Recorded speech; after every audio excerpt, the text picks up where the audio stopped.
Perhaps we need some outside universal threat to make us recognize this common bound. I occasionally think how quickly our differences worldwide would vanish if we were facing an alien threat from outside this world.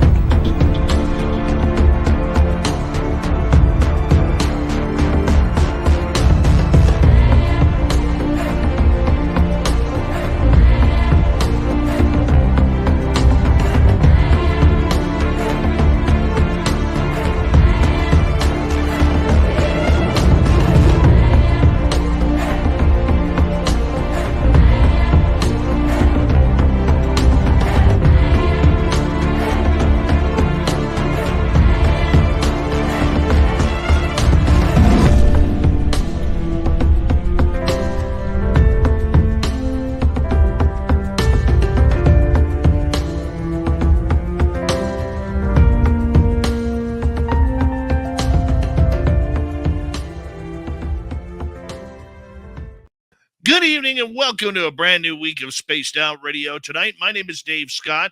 Very much appreciate each and every one of you being here as we got Lon Strickler back from phantomsandmonsters.com. We are going to be hitting the road to all sorts of monsters that you love tonight. But first, let us say hello to everyone who is in our chat room tonight. Starting off, where are we here? Happy Monday. Race fan in the gold medal position. And B taking home the silver with Nightmare in the bronze medal position. And Penny Van, Sugar Britches, Roy Boy, Lisa C. How are you? Rui from Portugal is back. Rui will be signing autographs after the show. Light up to the left of the studio, if you don't mind. To the left of the studio. Where are we here? Let's go to Brown Dwarf, Kurt M. Area 51. How you doing, buddy? Good to see you. And hold on here. We're just having some tech issues here. Get that sorted away. There we go. And let's continue on. Pam Harris. Nice to see you. Chris 716, D. Cohen, Sandy B. And Emmy Tong. How y'all doing? There's Lon Strickler in the chat room right there. Luscious Jewel. You know what? Hell with it. Lon Strickler is going to be signing autographs after the show as well. Line up to the right of the studio, if you don't mind. To the right of the studio. Now, Lon will not sign pictures if you have him without his beard on. Nope, he won't do it. Won't do it at all. All right, Spacey Tree, how you doing? Luscious Jules and Pixie Lara. Nice to see you. Simon, the dog face. Dave Walters and Kamloops. Let's go, Giants. Cryptid 559. How you doing there, Javier? Good to see you, buddy. Donna Spencer looking sweet tonight. Jenny, how are you, my friend? Guy Calgary, how you doing, buddy? Good to see you. Linda Bennett. And who else do we have here? Well, there's Tim Othman and Laura Lobbs. Good to see you here. Doug Shelby is here. The Doug Shelby has arrived, which means we can officially start this show. Robert Lamoth and pissing me off, Evan Walters, just pissing me off. Millennium, my man, what's up? Markham's back. Hey, Markham, I got to talk to you about Vegas, so I'll try and get a hold of you either after tonight's show or tomorrow, okay? And it's all good, man. Timber Hunter, a.k.a. Little Marky Spender, and that's my buddy. He showed up at my work today and gave me a double shot, so I'm giving him one back. All right, and let's see here. Who else do we have? Good morning, Commonwealth Andrew, and W. David Page. Who else we have here? Digger Dog, Reptilian Overlord. Where you been hiding, man? And let's see. Who else do we got? Scrolling on down. Lovey Love. Thurston Howell III, Stargazer. Nice to have you all here. Eternity Eternal. Nice to have you here. And there's Les Paul Holland, Von Patrick, Nancy Thames. Thank you so much for joining us. Matthew Gutka, Zora, and Slow Motion. Good to see you all here. Chillgasm. Zach. What's happening? Avi May, nice to see you. Hey, CJ, how you doing? Russell Gill, Mama Susan, and let's see here. Lee the Bee, Penman, Deb from Sac. What's happening? Oh, where's my mouth? We're going to go live here. We're going to open up the Spreaker chat room. So that way, Bill WD-40 can get in there and lube us up for tonight's show. He'll be popping in right here momentarily. And who else do we have? Paradigm Theories, good to see you. And Rugged Source, thanks for coming on in. Remember, if you're going to Vegas, we need to hear from you. There's Bill WD-40 lubing us up as we speak, because you always want to go into a show smooth. Pandora's Box, Jessica, good to see you. Remember, we need to hear from you for Vegas. The timeline is running down. We want to see you all in Vegas for our second annual, what the hell do I call it? SOR Fan Club. There we go. The SOR Fan Party at the Golden Nugget, May 19th through 21st. We want to see you all there, so make sure you come on in and join us. Super Chat is open. Horns up. Let's rock.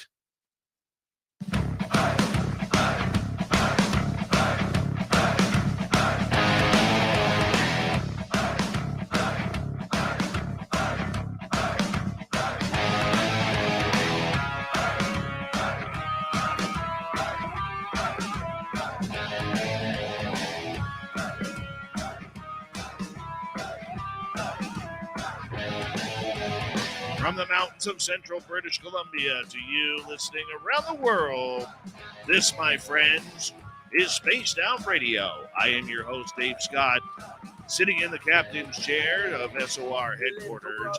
We welcome you to tonight's show on our terrestrial affiliates around North America, digitally on Odyssey Radio, TalkStream Live, and KPNL. All of our archives are free. Join us at youtube.com/Spaced Out Radio. Do old Davey the favor, hit that subscribe button. You can follow us on Twitter at Spaced Out Radio, Instagram at Spaced Out Radio Show, and on TikTok at Spaced Out Radio. Our website is spacedoutradio.com. We have a plethora of features for you. Rock out to Bumblefoot. Read the news wire. Check out our swag as well. Tonight's show is brought to you by Chive Charities. Help make the world 10% happier by visiting Chive Charities today.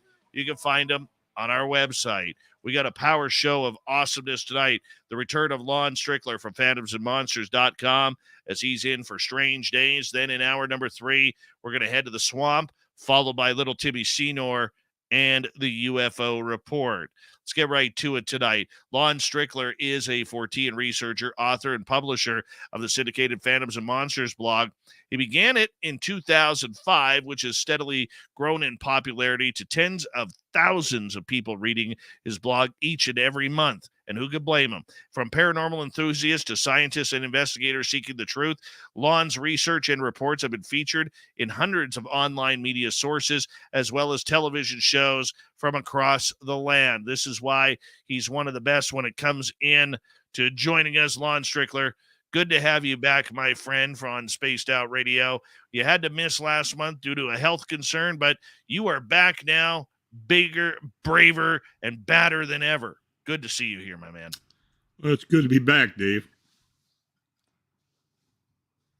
Man of many words right there, Lon Strickler. You know what? For our audience sake, because you were kind of public with what was going on. Our audience, when they ask, "Hey, where's Lon?" I said, he's just dealing with some health issues. Just maybe ease our audience. You're doing okay now, correct? Yeah, I'm good. I'm still a little bit of pain, but I, as some of you know, about 4 months ago, I had bariatric surgery done. And at the time they did the bariatric surgery, they found a tumor in the upper part of my stomach. So they took that out with the with the bariatric surgery. And it came back as being a neuroendocrine tumor, and it was cancerous. So because of that, I had to have had to go to an oncologist, had to have some PET scans done. And they found another one in my right middle lobe of my lung. Now, these two tumors apparently were unrelated to each other, but it had to come out. So that's what happened. So I had the resection done 27th of last month, and it's a month later. So Yeah, it was tough. I mean, no doubt about it. This was a painful surgery, and it's going to take me a while to get to 100%, but they got everything, and I'm hopefully it's going to be good for a while. Well, we're glad that you're doing better, my man, because you are such an important and integral part of what we do monthly here on Spaced Out Radio. That it just, we wanted to make sure that all of our positive thoughts and prayers were going for you, man. And, the hair looks perfect still. I will say that your hair looks immaculate. So that's always a good thing. And I know we are trudging right along. So over this time while you've been healing, what have you been up to? Have you been digging into the monsters, or did you take some time off to just relax? I took a few weeks off, but as soon as I got out of the hospital, a couple days afterwards, I started working back on the blog again. And of course, I'm talking to people, and stuff's still coming my way. So of course, I know a few things that are going on. So I've been busy. I mean, I'm not satisfied unless I am busy. I mean, it's just the way it is. So I try not to let it get, too out of whack as far as the schedule goes. But the radio show started back last week again after about a month, and so I've been keeping abreast of what's been going on. Well, that's good. That's good. Lon, one of the things that I wanted to talk with you about tonight in this first section is the notion of proof. Okay. Mm-hmm. Now, this is something that has come up a lot lately as the UFO world seems to be really eating itself recently with everything that's going on with the government and everything that we keep pushing here, trying to get to eventually disclosure, which I never think will happen on any sort of note. But, and I don't mean to sound negative about that, but one of the things that a lot of the critics keep on asking is, where's the proof? And what is proof? This is a debate I'm having with a lot of people right now, and I've recently been called out about it because I made a comment on one of our shows about a week ago stating that I was sick and tired of the proof argument.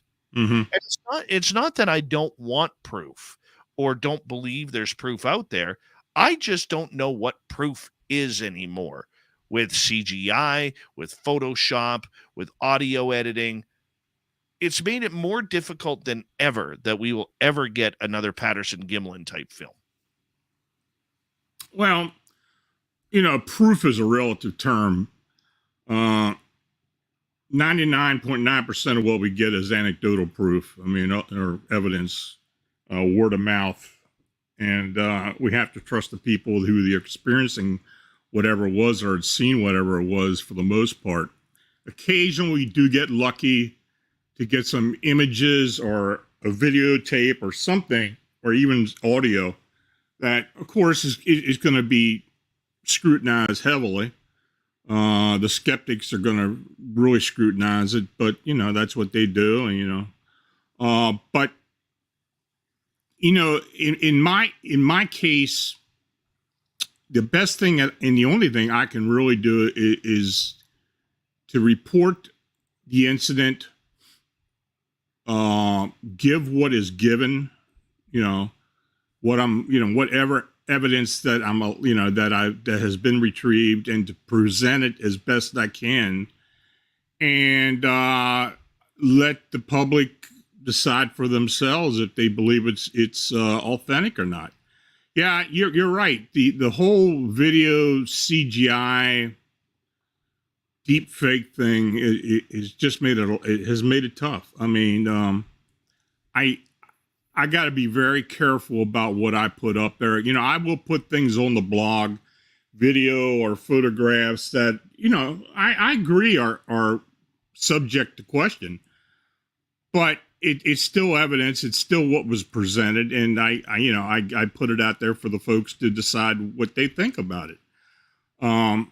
Are we ever going to have another Patterson-Gimlin film? I don't know. Possibly. we haven't had one that strong since 67 or whenever it was. But I do believe we have had bits and pieces that have come forward over time. But I guess the best answer to all that is it depends on the source and how forthcoming the source is, and how they can describe it. I just had a friend of mine in Wisconsin day before yesterday had their first Bigfoot sighting. Someone who's been involved with this for 2 decades, and he was so excited he got on Facebook and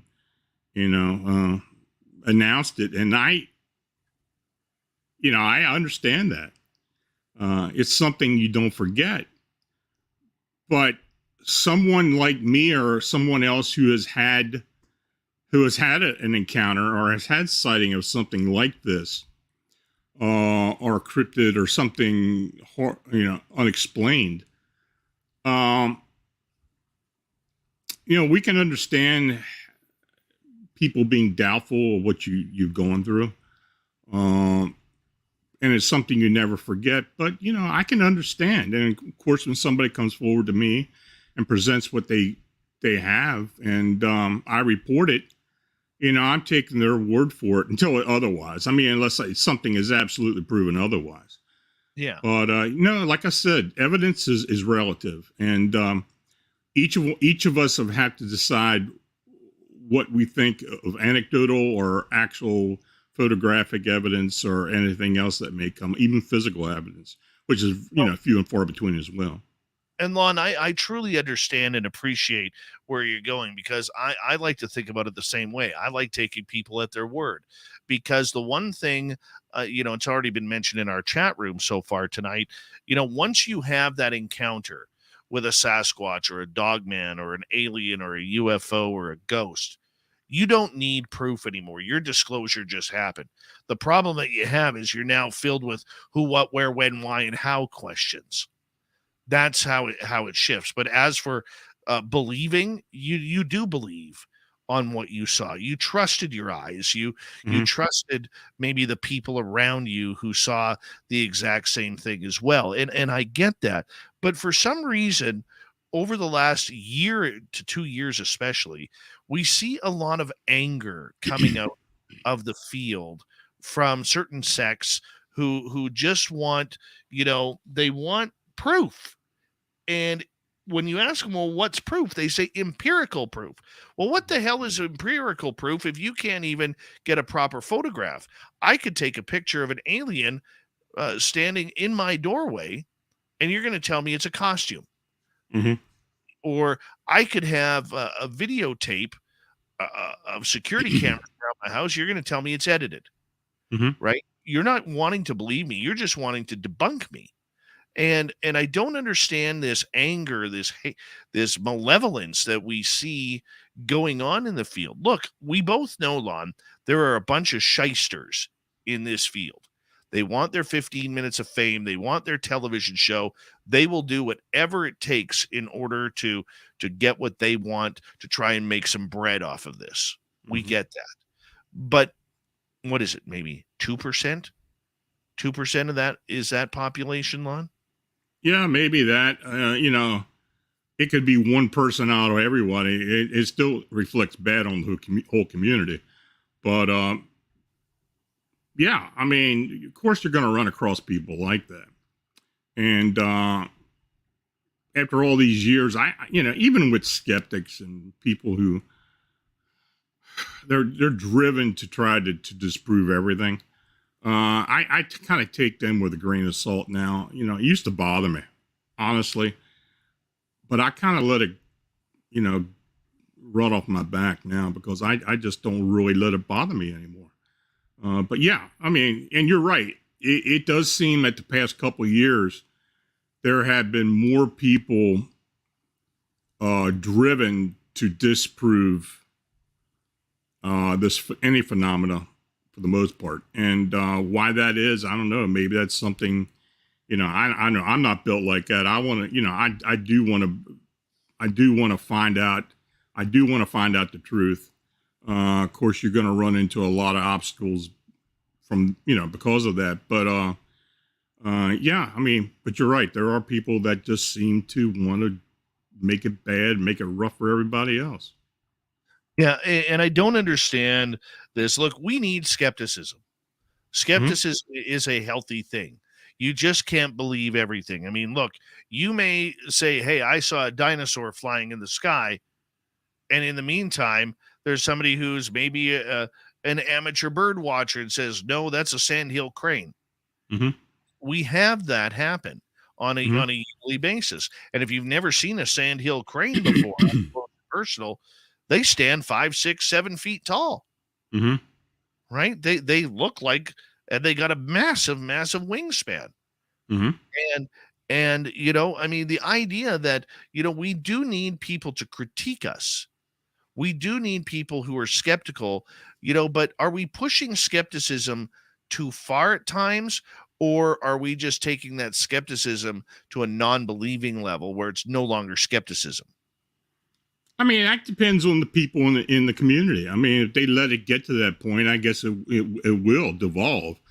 But I think there are enough people that are more open-minded out there that, they can actually just not see something and then suddenly say it's not real.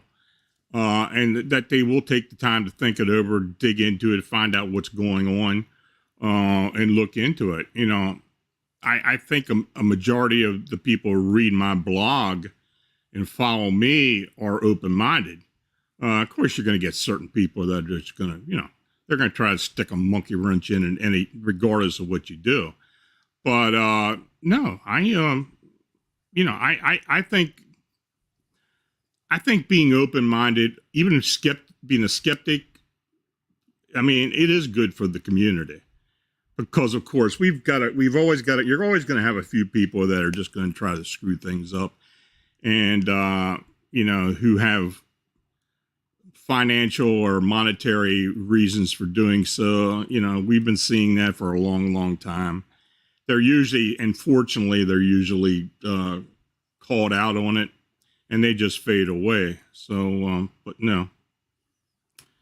Yep. So. Again, yeah, well, I agree with you. I mean, I just think it's, especially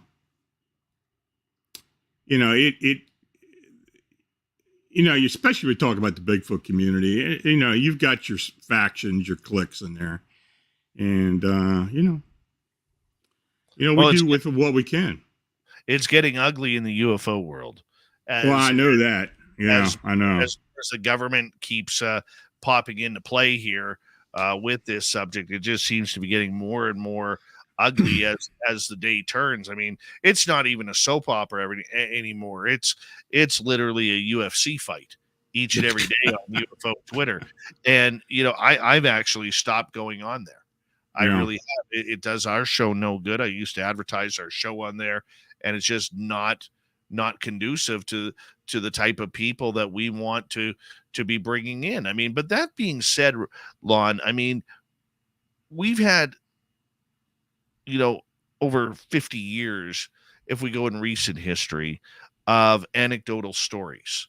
Centuries, if you go way back to First Nations stories and American Indian stories, okay, regarding a lot of these legends that are going around.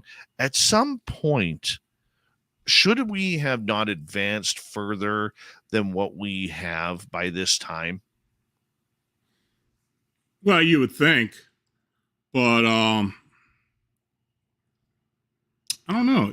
That's a good question, actually. I don't know. You think we would have, but I'm confident and optimistic enough to believe that we will get some answers as time goes on. And thank God we've got younger people that are getting involved with this as well. It's just not the old guys, the old people that are still doing this.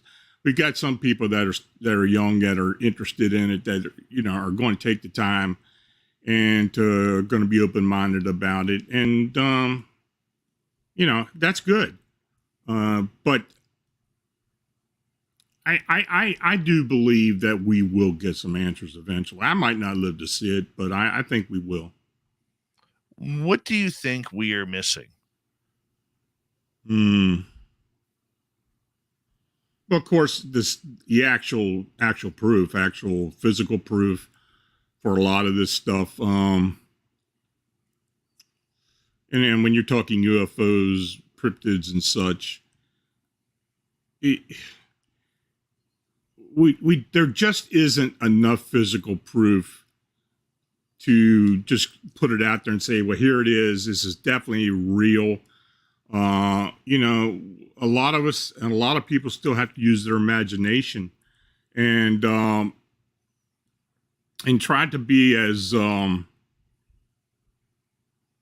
don't know, as thoughtful about it as possible. But no, I don't know. That's a tough question.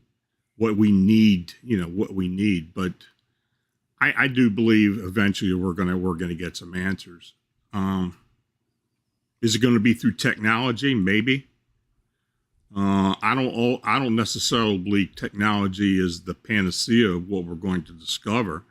I think in some respects it may very well be, but I think it's going to take more of what we've done before. People actually having the experiences and getting to that point, getting to that situation where they're there at the right time to gather the evidence and to put it forward.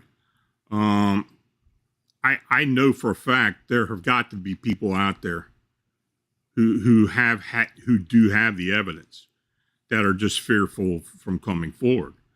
Ridicule's a strong thing. I mean, people don't like to be put down, don't like to be seen as someone who's a fool or someone who's, believes in things that nobody else believes in. But I think we may, hopefully, the person who does have the experience that does put some real strong evidence, real strong proof, before us is out there. But that's why we do what we do. Maybe one day one of us will find that person. Well, hopefully, but Yeah. I mean, I still believe, man, that a lot of these mysteries, as we got 90 seconds left before we go to break, are not meant to be found. Not until, we meet that ultimate timeline that each and every one of us will go. And then we get the book of answers that kind of goes along with it. I mean, it's like, once you die, you get to play Jeopardy, the category Bigfoot. Yeah. What is Bigfoot? That's just kind of the way it is. Welcome to Death Jeopardy with your host, Alex Trebek. Anyways, because that now works. We could use that, right? But, I just look at it where people are getting way too emotional over these topics to the point where they are doxing people. They are, getting into people's personal lives. And really, we're all doing this for free, man. Well, the majority of us, if not, for, less than minimum wage, way less than minimum wage. I mean, at what point do we have to bring reality in, saying, really, just because you don't like my work, you're going to dox me, my family, and everything like that? It's just a scary world out there, man. Yeah, it can be troublesome sometimes. I mean, some people within that are in the community do seem to have an agenda for trying to bring other people down. I've seen that way too many times for years. I just wish that we get to the point at some point where we're less hesitant about working together and finding answers. Very true.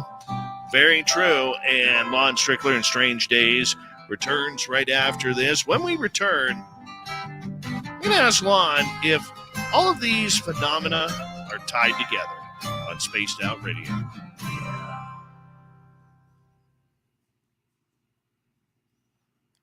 There we go. We are clear.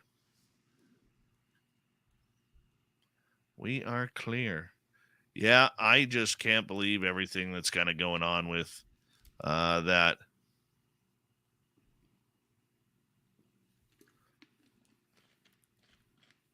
It's amazing. Just amazing.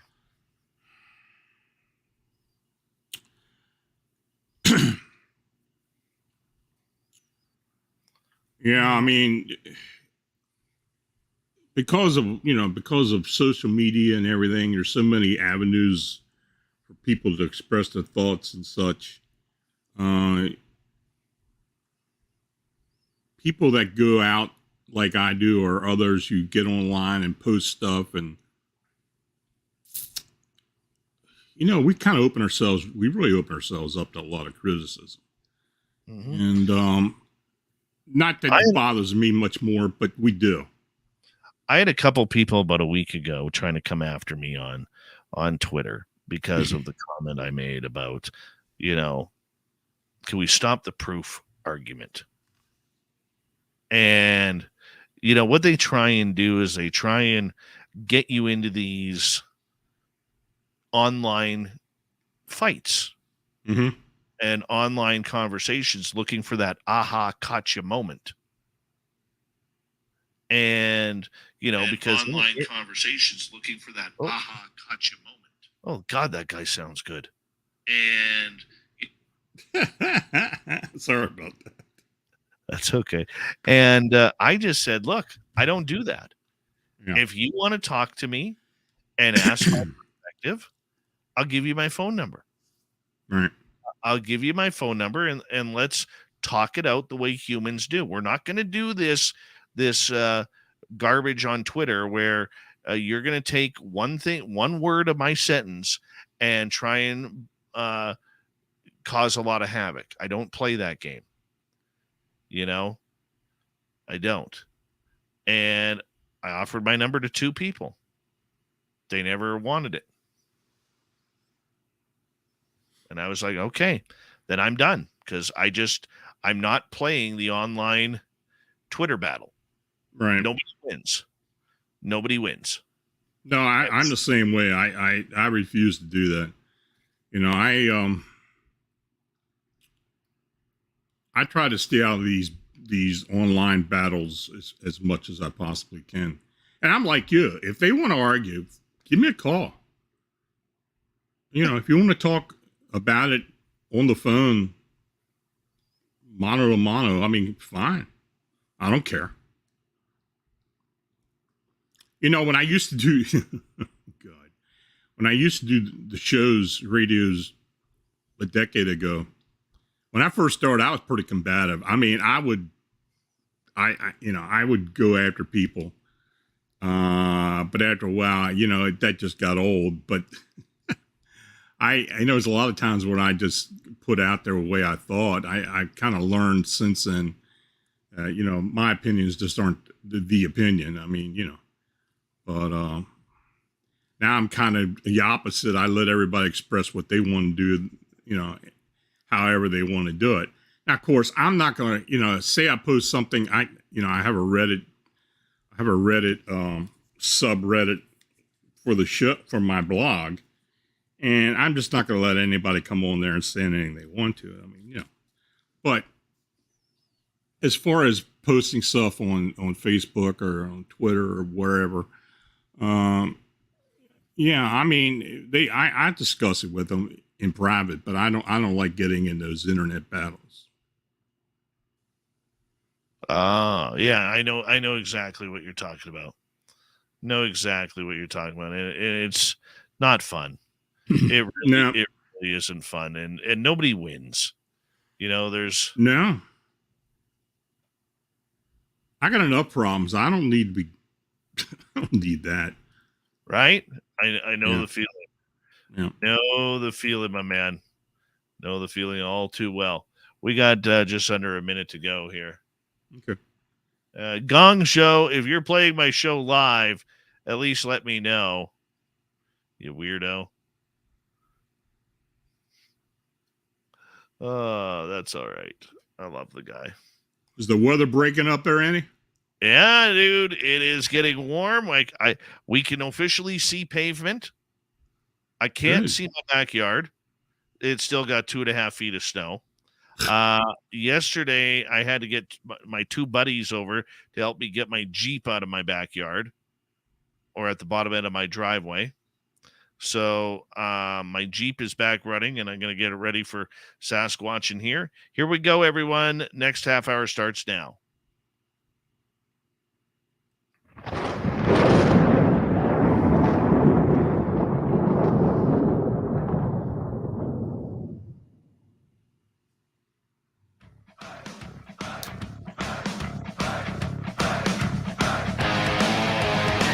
Second half hour of Spaced Out Radio is now underway. Thank you so much for joining us. My name is Dave Scott. Very much appreciate earning your listening ears.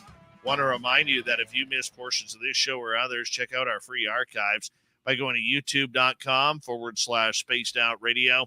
Do old Davey the favor, hit that subscribe button.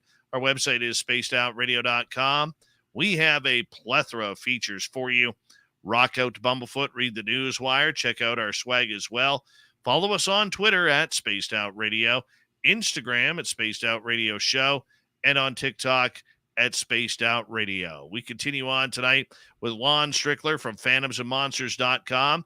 Lon joins us each and every month for a little ditty we call Strange Days around here, talking about the monsters that live among us. Lon, welcome back. Thanks for having me, Dave. Good to be here.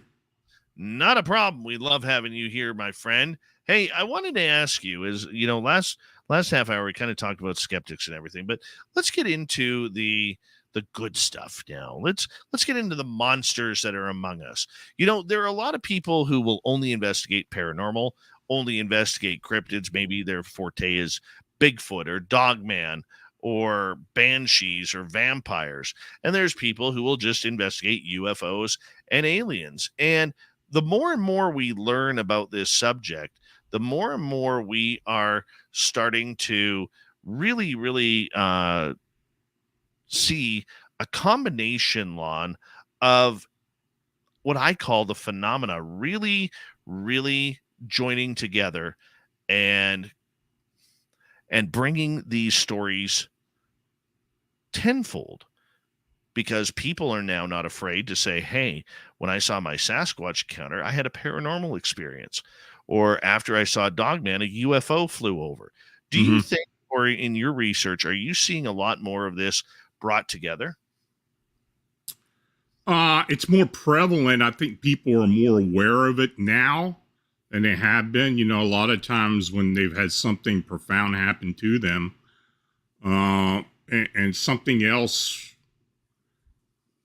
paranormal, of course, but different than what they had, they had experienced. They don't make the connection. I think more and more people are making the connection and are reporting it. Like I told you before, many times when I will work with an individual, they'll report the incident. They'll talk about the incident. They'll say what happened. And then after a while, they, after you get comfortable with them or they get comfortable with you, they will make like a side mention that, and something else happened. And it was like, well, I mean, tell us about it. Maybe it had some connection with what happened to you. And that does happen. It does happen. And, a lot of times when people who are focused on certain phenomena like Bigfoot, investigators, when these other parts of the story come out, a lot of times they'll just ignore it. They don't want to be involved with that other aspect of the story. But no, I think people are starting to recognize that the paranormal is just not singular. There's a lot of different things involved with it. So what do you think the tie is together? Do you believe that UFOs have the same energy or the same ripple effect as cryptids do? Or what do you say? I don't know. That's hard to say. I guess it depends on who's listening to the story. I mean, I just don't really, I don't really even have an answer to that. I guess it just depends who's listening to it. But I don't know. Well, in your heart of hearts, Right. is it all tied together?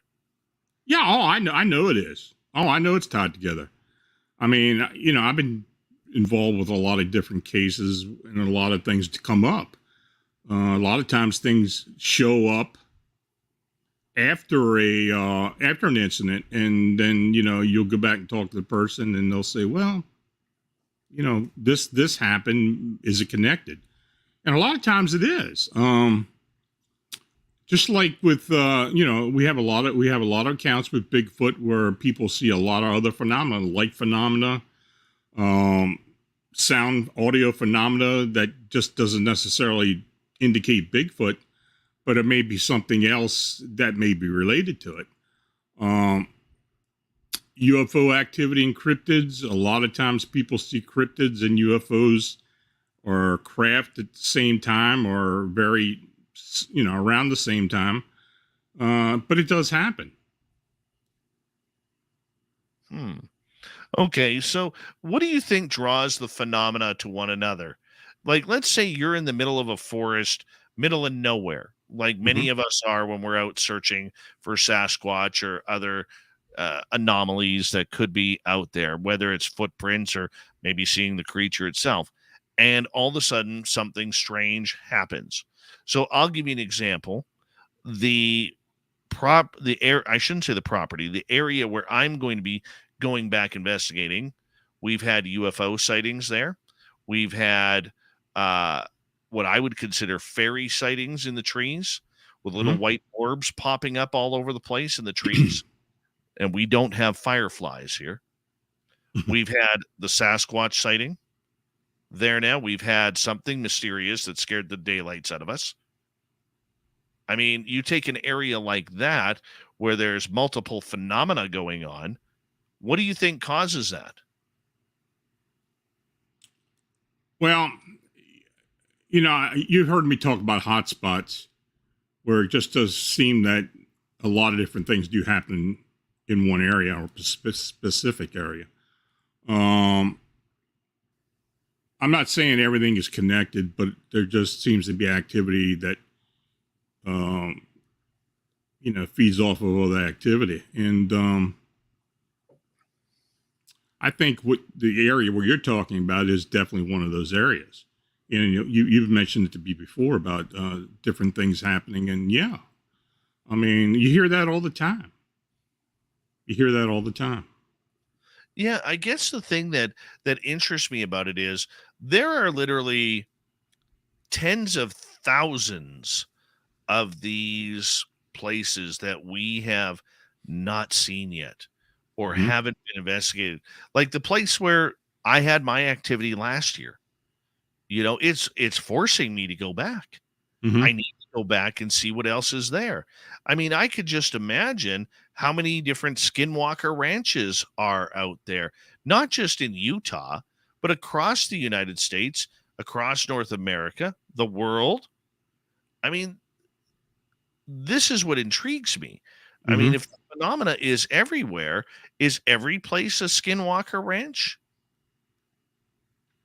Well, maybe not to the degree that stuff has been reported, but there are areas where there are a lot of things that go on.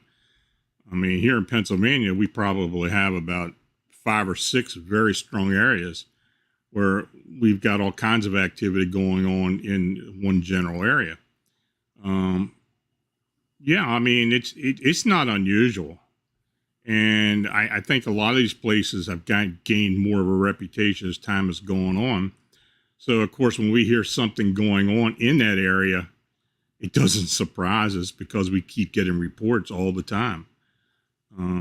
Just like here in Pennsylvania, of course, we have the Chestnut Ridge area, which is a large area, but, it's a specific ridge that runs almost 80 to 100 miles, but there's a lot of activity on the whole ridge. Micho State Forest and and Gettysburg are very similar, very close to each other. A lot goes on there. But no, we got a lot of areas like that worldwide. Out of all of these areas that are out there, do we really have a grasp on even how to look into these places? Do we know how to investigate? I mean, Skinwalker Ranch is obviously different because they have the government backing it behind them. But I mean, do you think we're investigating them properly? Probably not. I hear about a lot of places all the time from people who swear there's a lot going on, but it's not necessarily some place where everybody wants to go to dig their heels into. Yeah, I mean, but no, I'm quite sure there are places out there that people don't even know about, or just a few people know about, that the word doesn't get out. And maybe that's the way they want it. They want to keep it silent so people aren't in there rooting around and making the area popular or politicized, so others are going in there and do things they really shouldn't be doing. That has happened before too. A lot of people who I've worked with in the past and still work with have their own areas they consider a research area where they concentrate their work at, but they're very quiet about it. They just will not tell other people, even people in the group, where it's at. And, I can respect that, but they want to find the answers on their own. So fine. I look at it this way: if they want to open up about it and tell me specifically, or share it with other people, then fine.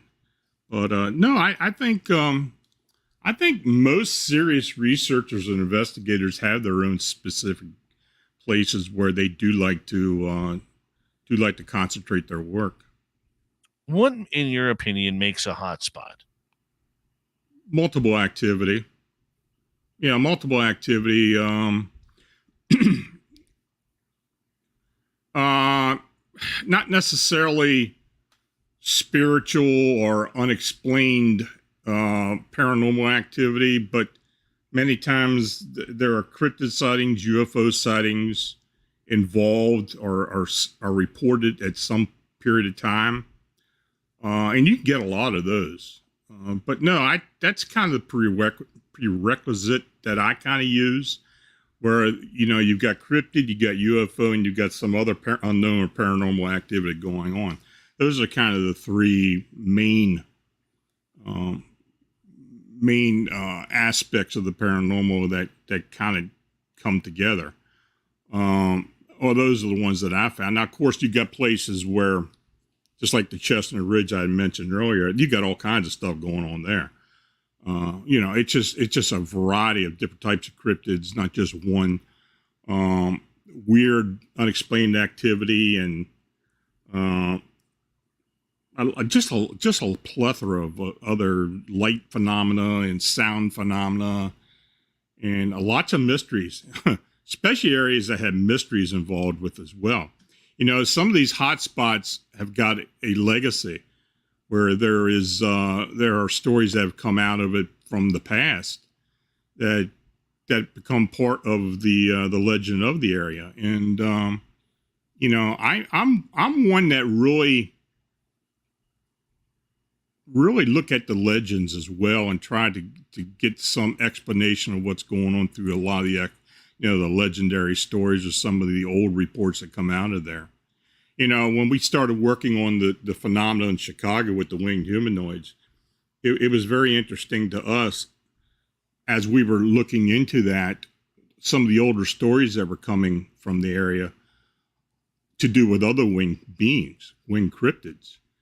I find that very important. I'm always one to jump on a legend of, some place where you're investigating.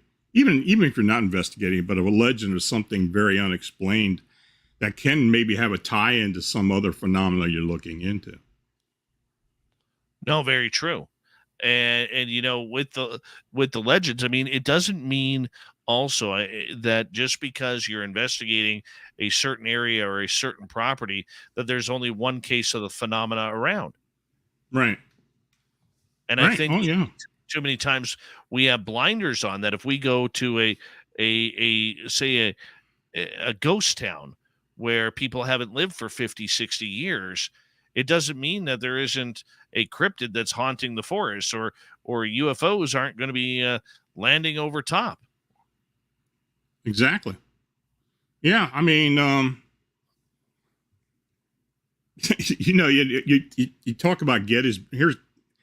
Here's a specific example. It's like Gettysburg. Now, Gettysburg is well known for paranormal activity because it's an area that there was a lot of death. There's a lot of imprint. You hear stories, new stories, old stories all the time.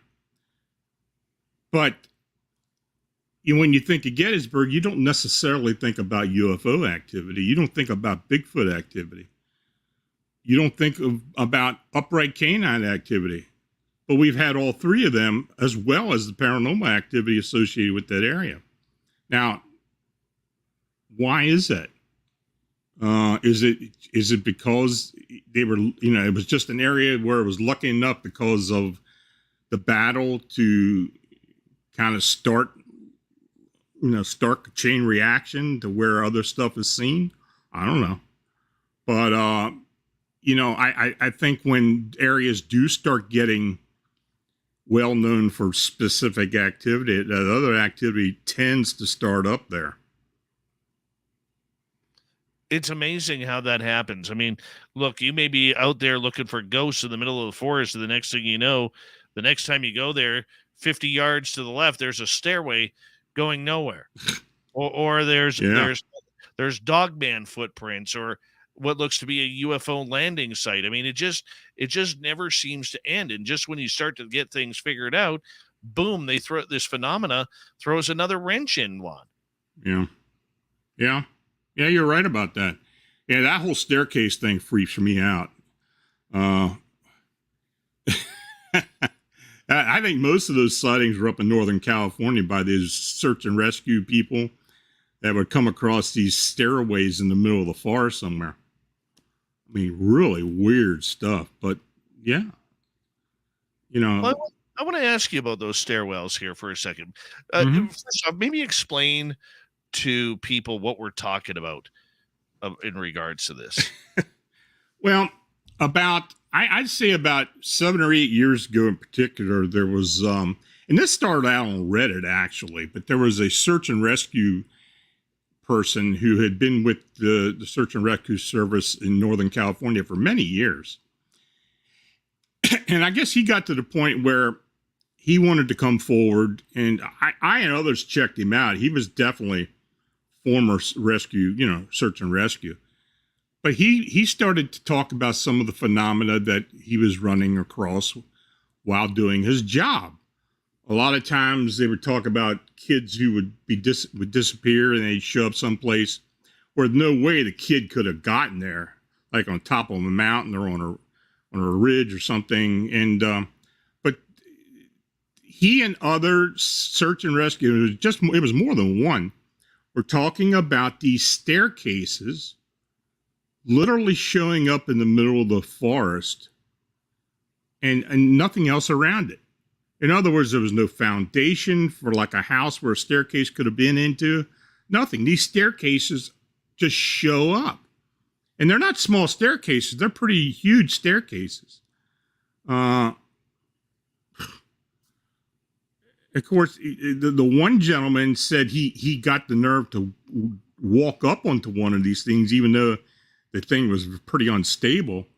And he said when he got to the top, it was just like, you know, he didn't really experience any type of interdimensional or activity or anything, but he said his perspective really changed.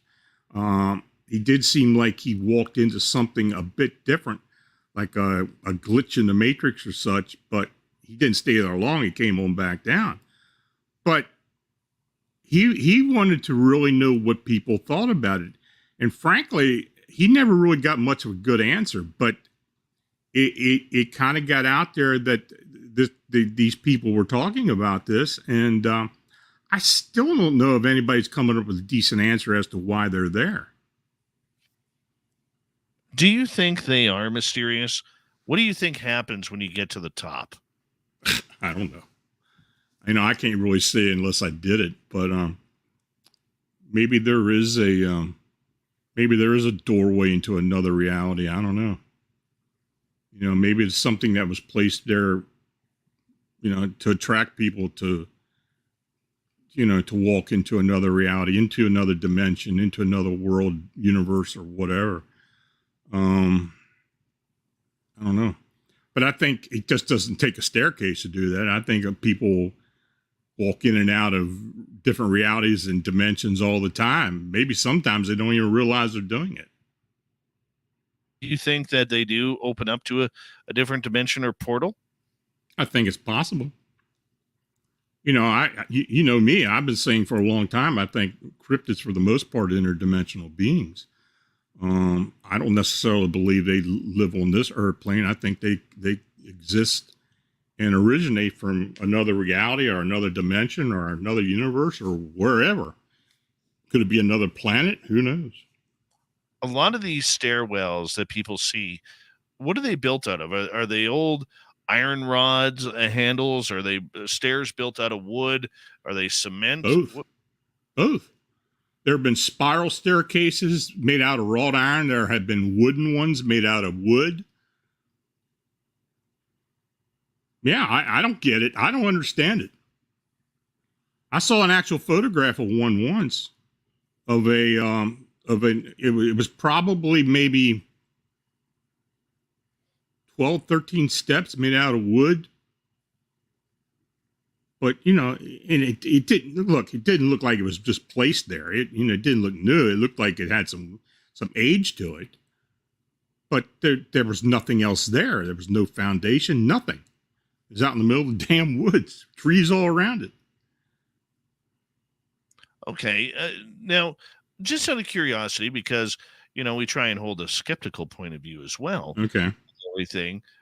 How do we know these aren't maybe old factories or lumber mills or houses or cabins that have been built in the middle of nowhere? And then just over time, over the last 100, 150 years, they become desolate. Everything's rotted around them. People have stole wood or whatever for fire, and the stairway stays around.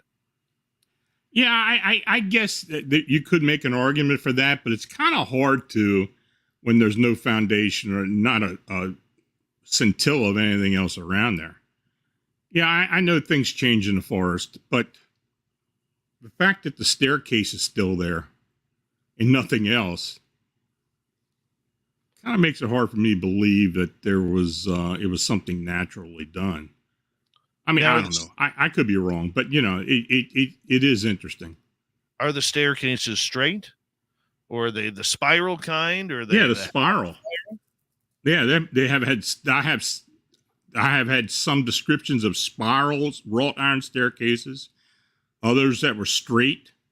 Different. The picture of the one I saw was a straight staircase with no railing was left. It was just the staircase itself, the steps going up. But yeah, so weird. It's weird. I don't know. That is weird. I wish somebody would come up with an explanation for that. The theories haven't been that great either. So the thought is, well, maybe it's an entrance into another dimension. I don't know. That could be. But if you're 5 or 6 miles off the beaten path, you're in the middle of some, rainforest in the Pacific Northwest, up in northern California, and you got old growth forest around you, and you got a staircase there. That's a little hard to explain. I hear you right there. Lon Strickler from phantomsandmonsters.com. Strange Days is the show that we bring him on. When we come back, we'll check out to see if there's any new Mothman sightings around Chicago and his latest stories on cryptids around North America. We'll be right back.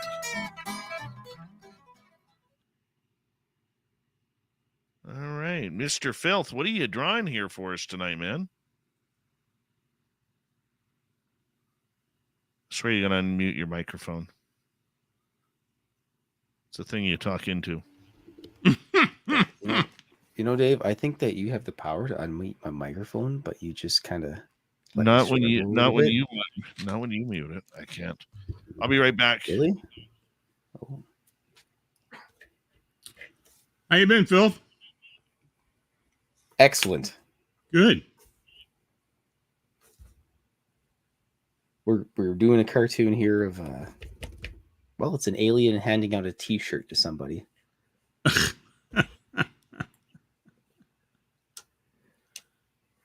So I met this guy when I was in Vegas last year, and he wears these Hawaiian shirts all the time.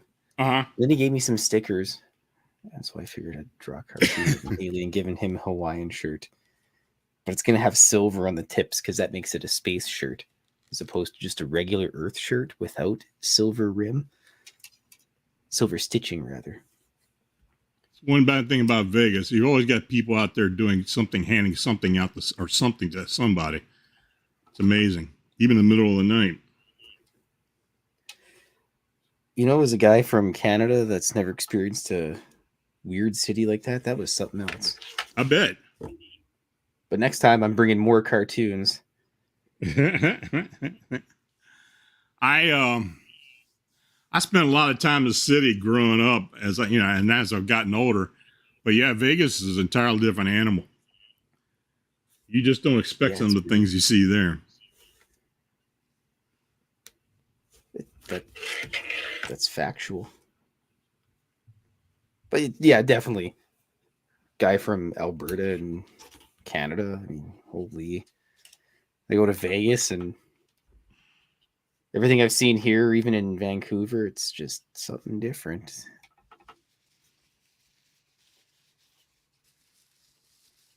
Those are I think Vancouver's the second largest city I've ever been in. Actually, it would be the third because I've been to Houston before. Oh, yeah. Well, I'm fairly certain Houston's a little bit bigger than Vancouver. Yeah, it's really spread out. I could even imagine living in Texas. I'd be dead in like 4 minutes in the actual heat. Yeah, I don't particularly like the high heat myself.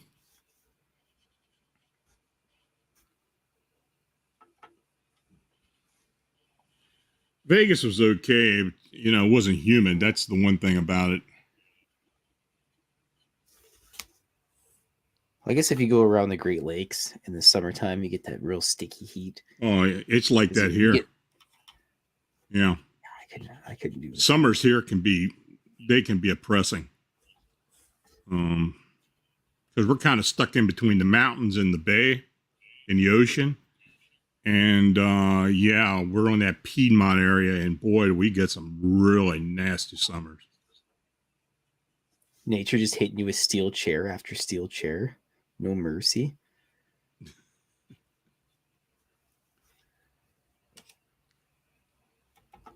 Yeah, it's different in Alberta when everything's frozen for 9 to 12 months of the year. Yeah. But in that time, though, there's a lot of Bigfoot activity here. I've never been to Alberta. Well, if you ever do, you got to go to Drumheller. That's probably one of the. I've always wanted to go to Banff, but Banff is a beauty. Yeah, I would really love to go there. Radium Hot Springs, man. You got to go there and dip your feet in hot springs.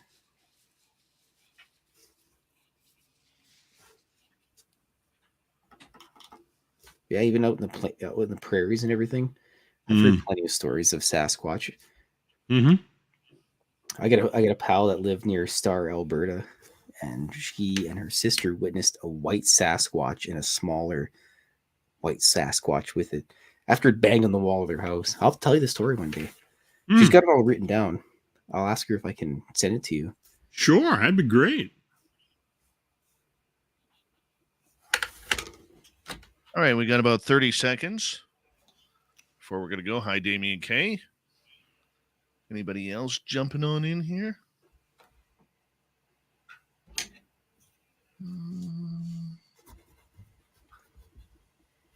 Is there an Enzo sighting? I don't see him in the chat room. Oh, blog. You've been around it a long time. Oh, Maybe well. he's abducted by aliens. Oob to Joe's Maine. Oh, no, we got like another minute. Sensational Sherry, nice to see you. Aiden, how you doing? Mm-hmm. Reminder to everyone, we want to see you in Vegas, May 19th through 21st.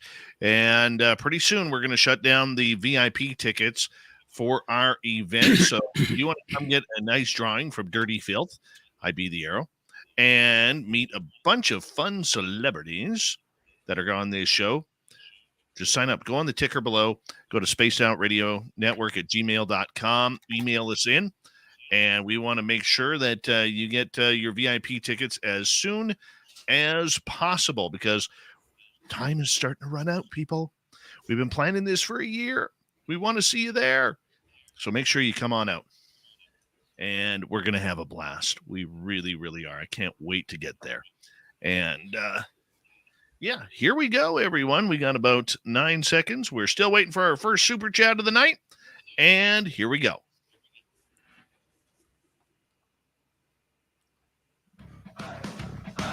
You're listening to Spaced Out Radio with Dave Scott.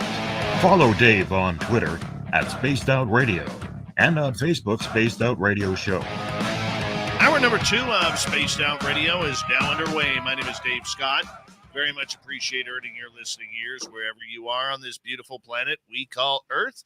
Hello to everyone listening in on our terrestrial affiliates around North America, digitally on Odyssey Radio, TalkStream Live, and KPNL. All of our archives are free. Join us at youtube.com/Spaced Out Radio. Do old Davey the favor, hit that subscribe button. The Desert Clam has set the password for tonight in the SOR Space Travelers Club. Aberunicators? Abrunicators? I don't even know. Your password is pants. Pants is your password. Use it wisely, space travelers, as the clam sets the password each and every night right here on Spaced Out Radio. Our website is spacedoutradio.com. We have a plethora of features for you. Rock out to Bumblefoot, read the news wire, check out our swag as well. Follow us on Twitter @SpacedOutRadio, Instagram @SpacedOutRadioShow, and on TikTok @SpacedOutRadio. We continue on with Lon Strickler and Strange Days. Phantomsandmonsters.com is his website. Thousands of stories of mysterious creatures reported by people just like you come in each and every week to Lon. And Lon, we love it when you're here. Thank you so much for joining us, my man. Glad to be here, Dave. One of the stories you've been following closely, we ask you each and every month about this, is these Mothman sightings in Chicago, a 7 to 10 foot creature with big buggy red eyes, very thin, looks like it's been on a keto diet for a long time. And of course, the giant wings. And, it's been a couple months since we had you here. How's our run on sightings for Mothman? The last one that we had reported to us was back in early February. And I don't think we've had any since then. Of course, we had all those sightings out by O'Hara with the firemen and such. But then it kind of slowed back. And we did have this one interesting sighting out in, what part of the city was this? It was in the Little Village neighborhood, an area where we've had a lot of sightings. But this was kind of interesting because what happened was, it was in the evening. It was February 5th, 2023. It was in the Little Village neighborhood. It was at an actual shopping center, or whatever you want to call that. Where it had a lot of stores, but it had some restaurants and such. It was on West 26th Street, 3000 block, which is Little Village Plaza is the name. And these kids were out there about 11 o'clock in the evening. And there was a restaurant across the way, across the parking lot from this large discount mall that was situated there. I don't think there was a lot of traffic at the area at the time, but anyway, these kids would use that area to skateboard. And apparently, as they were out there skateboarding near this restaurant, there was a bakery restaurant, they looked across the way, and on top of the discount mall, which was about 150 feet away, they saw these glowing red eyes. And this winged humanoid was on top of this building. Now, as they continued watching it, it eventually took off and, it made some screeching sounds and then disappeared. But this report was sent in to Manuel, who's one of our investigators. And it was kind of interesting for the fact that, once again, we've got another sighting in Little Village, which is a predominantly Hispanic neighborhood. It's the 8th sighting that we have had there since we've started recording sightings. And there was multiple witnesses. I think there were 3 or 4 of these young adults or teenagers were out there. And, so that was the last sighting we got. But, that was a pretty interesting sighting. And once again, here we are getting sightings in the city again, as opposed to out of O'Hara. So, who knows? I mean, but no, that's the last one we've got. Now, I know that Emmanuel has been busy looking into a few reports, though I don't think there's been anything of consequence or anything that we can kind of, put much credence into. But of course, we do screen these, look through them, and pick out the ones what we believe are credible. But this was the most recent credible sighting we had. So the kids who witnessed this, who were skateboarding, did they just all kind of stop and stare at this thing? Yeah, they did. One of them happened to see it, and it was big enough. I mean, at 150 foot distance, that's pretty good distance. It's at night, at 11 o'clock at night, and these red eyes stood out. So it, they had to have been pretty bright. The size of it was probably about 7 foot in height, had large wings. They couldn't get too much detail with it because of the distance, but the red eyes were definitely seen. How do we know, Lon, it's not just somebody putting a mannequin around Chicago that stands 7 feet high as playing tricks on people? Well, I don't know. I guess someone could come up with that scenario. But when they take flight and start flying around the parking lot and above and then watching, and this thing watched them as it flew off, it was actually flew above them and was staring down at them as it went by. So I think that trick would kind of be a cute trick to pull. But I think maybe some people have tried to maybe fake one of these things at some point. But none of the sightings that we have deemed credible seem to be in that ilk. No kidding. Now, the idea that, these sightings keep popping up, are the people who are seeing them, do they have any ties to the creature whatsoever? Or are these just random folk who are having this extraordinary experience? No, these are normally just random people who have the experience. A lot of times they have no idea that this has been going on. It's something out of the ordinary. And this is one thing that's kind of been a major factor to all of us have been investigating is that, the randomness of the sightings. the people, the locations. Then certain locations seem to be have multiple sightings, like we said, with the Little Village area, Lincoln Park, and of course O'Hare.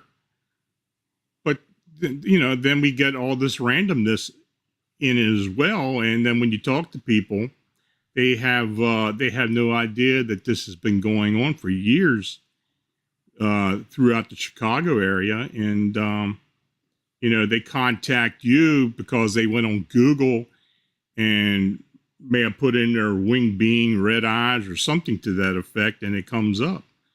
And of course, Manuel, living in Chicago, he's got it out there on a lot of the community boards and such, so people contact him.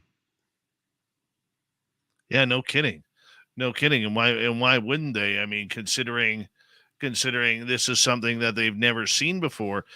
Now, I know I've asked you this in the past, but I'll ask you again, like even with these young lads who saw the creature at 11 o'clock at night back in April, did it pose any threat to them? No. Make any sounds? Other than some screeching sounds,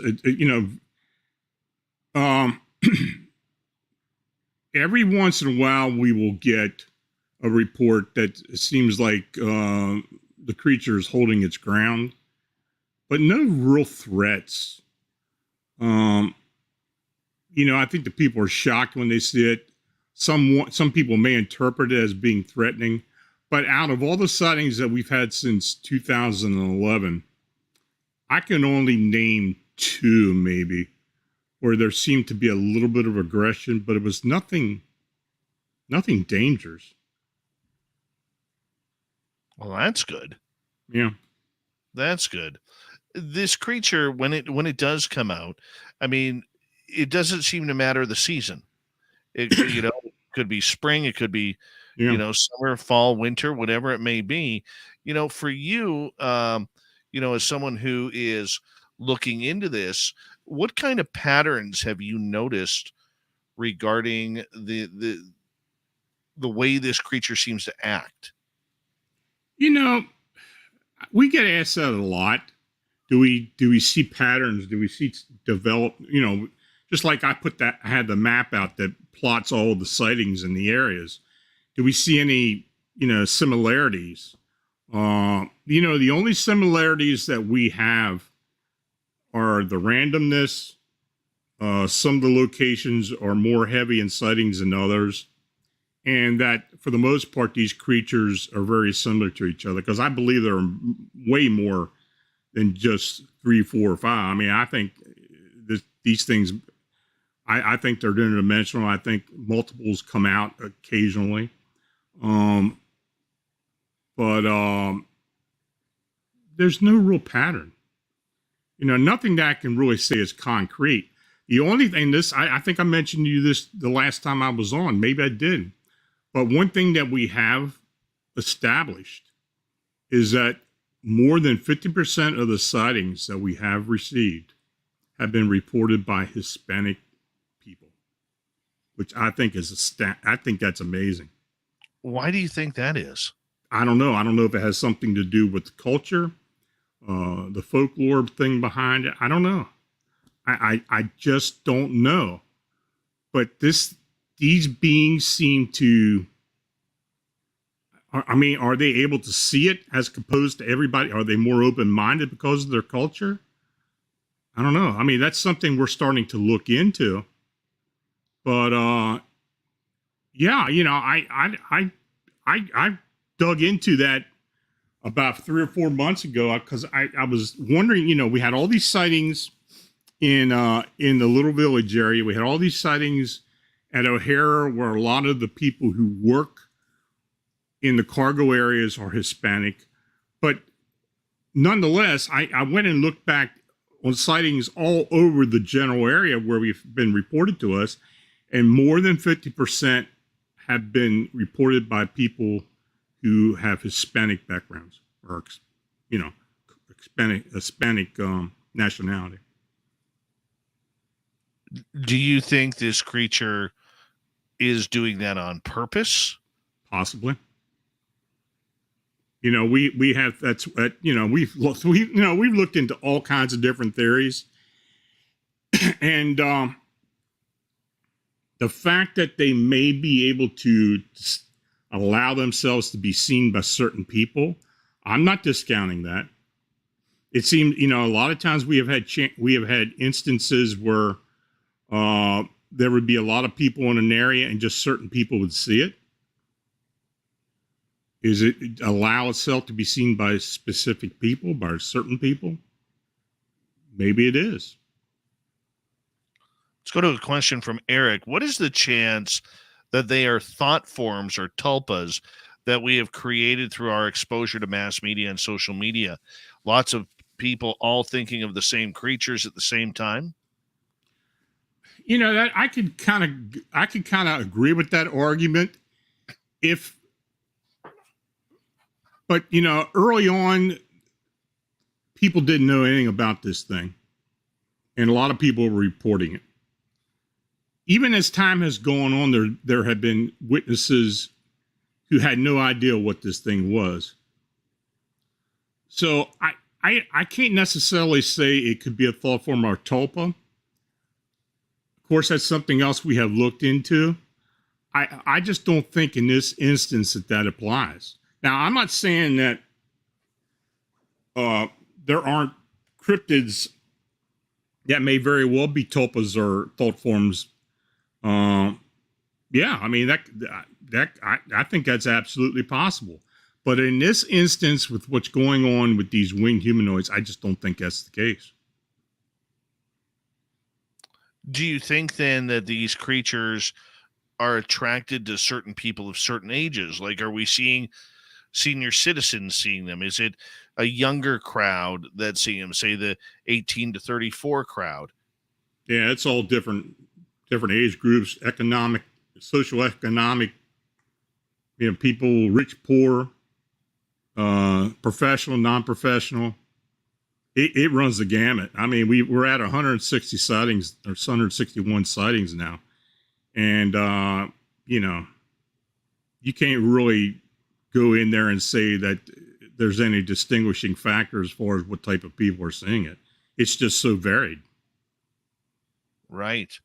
I mean, I always wonder about, you know, whether we're wanting to see these creatures, whether we're trying to see these creatures, whether we're trying to make things happen regarding, you know, having, how can we put it? Having, you know, the urge to try and be that experiencer. Mm-hmm. You know, I'm not saying on a tulpa level, but I'm saying like if somebody's dabbling with a Ouija board or into the paranormal or stuff, I mean, I'm wondering if there's a connection between that. I think some people have tried that. Oh, I have no doubt they have.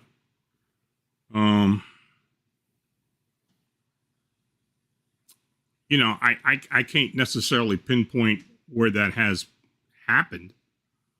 But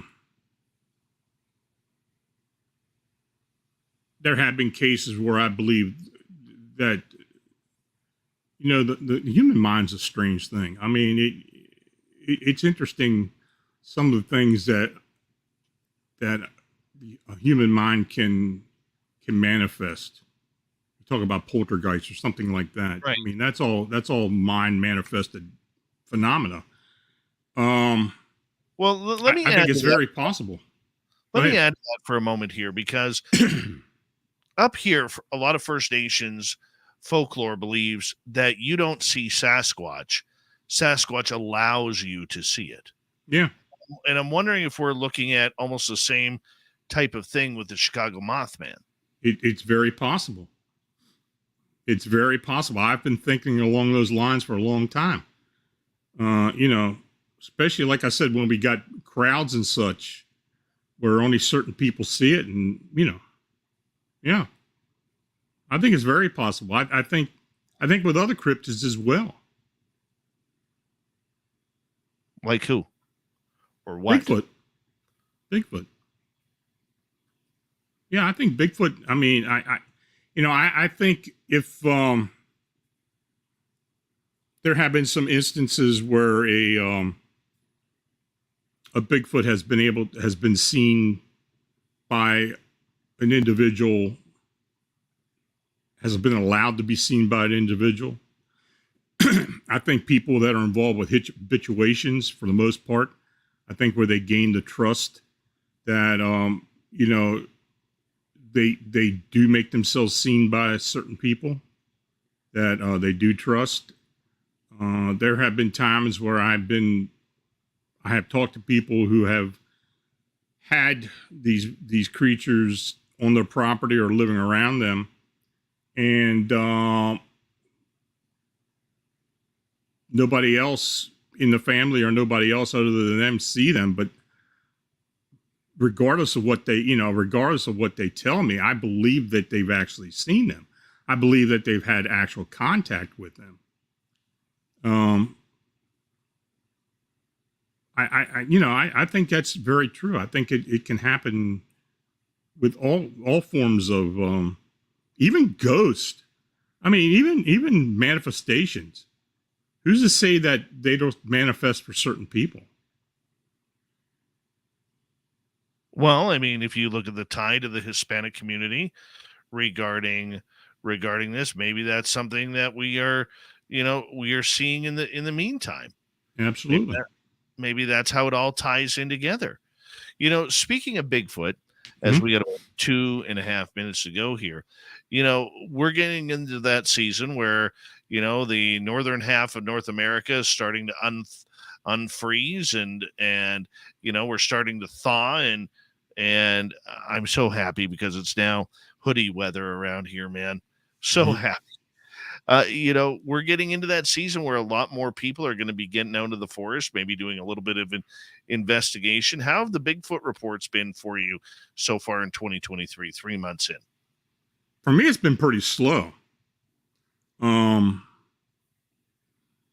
Bigfoot reports overall have not been that forthcoming. And most of the reports we get are not recent reports. A lot of times they're older reports. I talked to Stan Gordon about this not long ago, and I don't think he's been getting the amount of reports he has been getting more recently. UFO activity seems to be picking up more than anything else, but as far as Bigfoot, I just don't think there just haven't been that many reports. These things seem to come in waves, man. I don't know why, but they do. Do you think that it's just the type of time of year right now? No, I don't know. Of course, when the weather breaks, people are out more, and they may see things that they wouldn't normally see if they were, But I don't know. I used to think that the Chicago sightings had something to do with weather and such there, but that turned out not to be the case. That's a year-round thing. I mean, and I think for most cryptids it is. I don't know. I don't know. I mean, that's a hard one to answer. If you took all the sightings and everything and categorized them with time of year and situation, maybe you could come up with a better answer. But I just haven't really seen anything locally or even anywhere else in the country that kind of indicates that, there's certain times of year where they show up. Well, we'll see wherever they show up.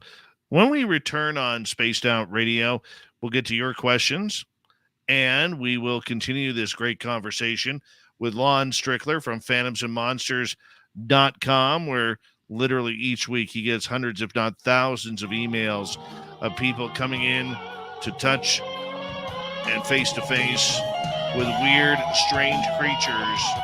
They want to know what it's all about, so they turn to a guy like Lon to break it all down for them. Spaced Out Radio with Lon Strickler comes back on Strange Days right after this. Stay tuned.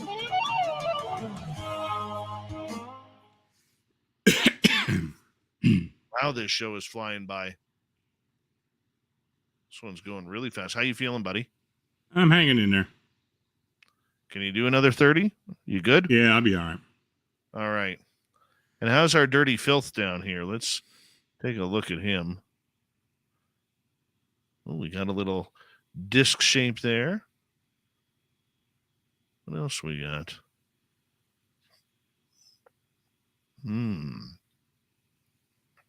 As it starts to come together. Starting Yeah, to we come got the together. old UFO, and we got the moon and the stars, and it's nighttime, and probably aliens. No. Unbelievable. I'd never expect that on this show, Dave. I know. By the way, I had to change my music at the end of the show. Why is There's that? no more trumpet, because the person whose music I was using, which was off of the YouTube freebie site, I guess decided to monetize his music. Oh. Yeah. And all of a sudden I've been hit with a raid of copyrights. So now we're having to go through and try and get them all sorted here. Be doing that for a while. I don't envy you on that, man. No, it sucks. It does suck. Yeah, it sucks. Yeah. It sucks bad. Not gonna lie. It sucks bad. What do you do? High D swagger? Well, that's a nice ball cap there. Filth, I think you need to draw more mullets. Not enough mullets on people. I think the next time I'm going to draw a couple cartoons of Dave just with mullets. Oh my god. Oh, yeah. Oh, yeah. Let me put that one down in the book there. Dave with mullets. Yeah. Hey, Mac Geek, how you doing? Yeah. I wonder how Lon would look in a mullet. Oh my god. You know, I had one years ago when I was younger. Oh man, I didn't like the flash look. You got to flash a picture. There's a picture somewhere in your house of that. I don't think I had a picture taken for obvious reasons. As Lon's cutting the pictures up as we speak. Yeah. Get the scissors out and everything. You got Nobody that. catch me. You got that right. It was kind of it was something my ex-wife had me get cut. It was back, I think it was like late 70s. Oops. Sorry, Blob. Yeah, it didn't look good at all. Is Blobbert there with you?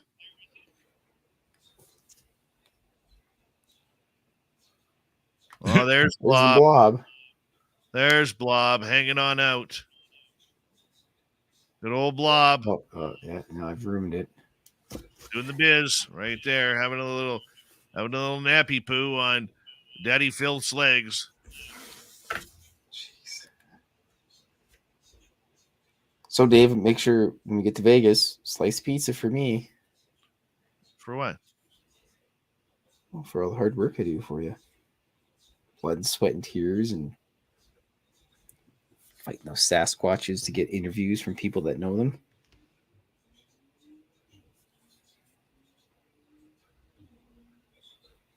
Also, make sure you bring that book because I got to vandalize it when you're there. Yes. Yeah, I love that book.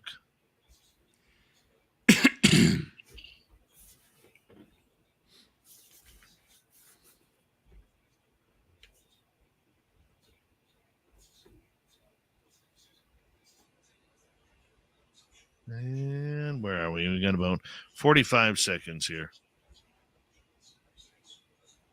45 seconds. Go to filthy.com, buy my book, buy my calendar. Yes, very much worth it. Very much worth it. All right. Big thank you tonight to Deb, Monica, Nancy, Jenna, Pam, and Kira for the amazing super chats. Thank you for the love and support, ladies. Very much appreciated. And don't forget, we need you to book up with Vegas, Spaced Out Radio Network at gmail.com. Let's get her done. Here we go.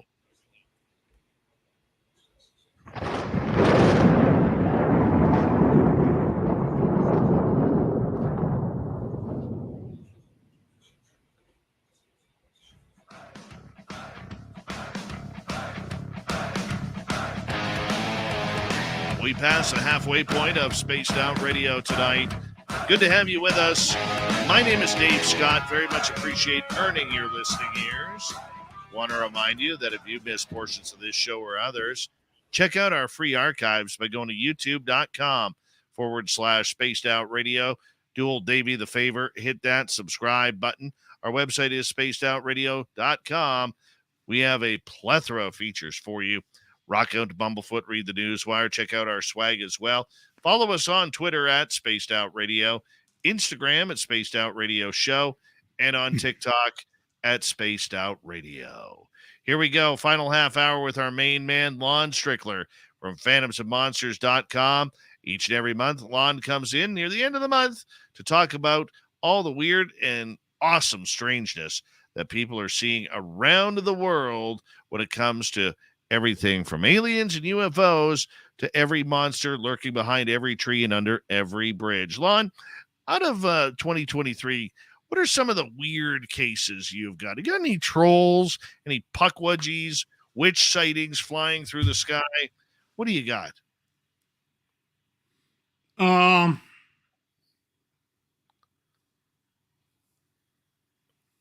Nothing really spectacular. We had a lot of different stuff this year, but nothing really big. I can't recall offhand.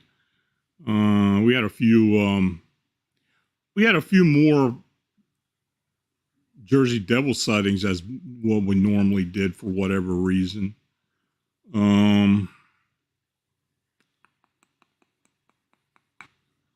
But as far as really weird stuff, it was kind of an off year, 22. Do you ever? Okay, let's even go back in history. Okay. Do you like the old fairy tale type of cryptids, like the trolls under the bridge, or Goat Man, or things like that? Well, let's put it this way. I think they're based on actual phenomena, as I think most legends are. I think they are based on something that really did happen. Maybe not necessarily how it's described, but I think a lot of times it's based on real things. Just like the Glimmer Man phenomena. People say it looks like they see these somewhat invisible creatures that remind them of the Predator alien from the Predator movies. The person who wrote that, maybe they had something that happened to them or was told to them that inspired that. I think a lot of that happens. I think a lot of the stuff we see in pop culture, as far as like movies and even in art and stuff, I think are based on maybe something that actually happened. So yeah, but I think legends, I think there are some ties with actual legends. Do you ever look at a lot of these legends that are out there? Well, and let's take fairy tales, because fairy tales, we look at them as little child stories, but they seem to have a real darkness to it. I mean, whether it's Billy Goat's Gruff or Ring Around the Rosie, which is absolutely disgusting, by the way, if you really think about what the ashes are doing falling on down. But I mean, the Headless Horseman in New York. I mean, are people really seeing trolls under the bridge, that are coming up and bothering them when they try to cross, or a headless horseman or something along those lines? Well, I think something happens that's somewhat unordinary, and then they kind of embellish on it. You talk about, the Headless Horseman, Washington Irving, and his tales.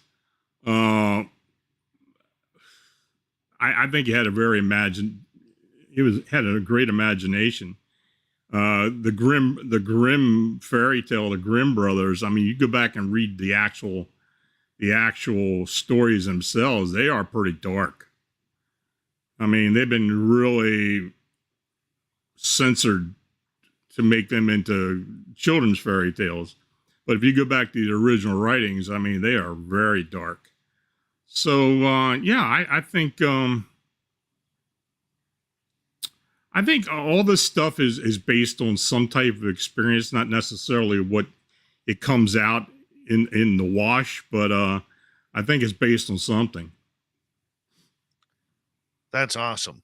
That's awesome. Now, for you, how's the Dogman reports been coming along?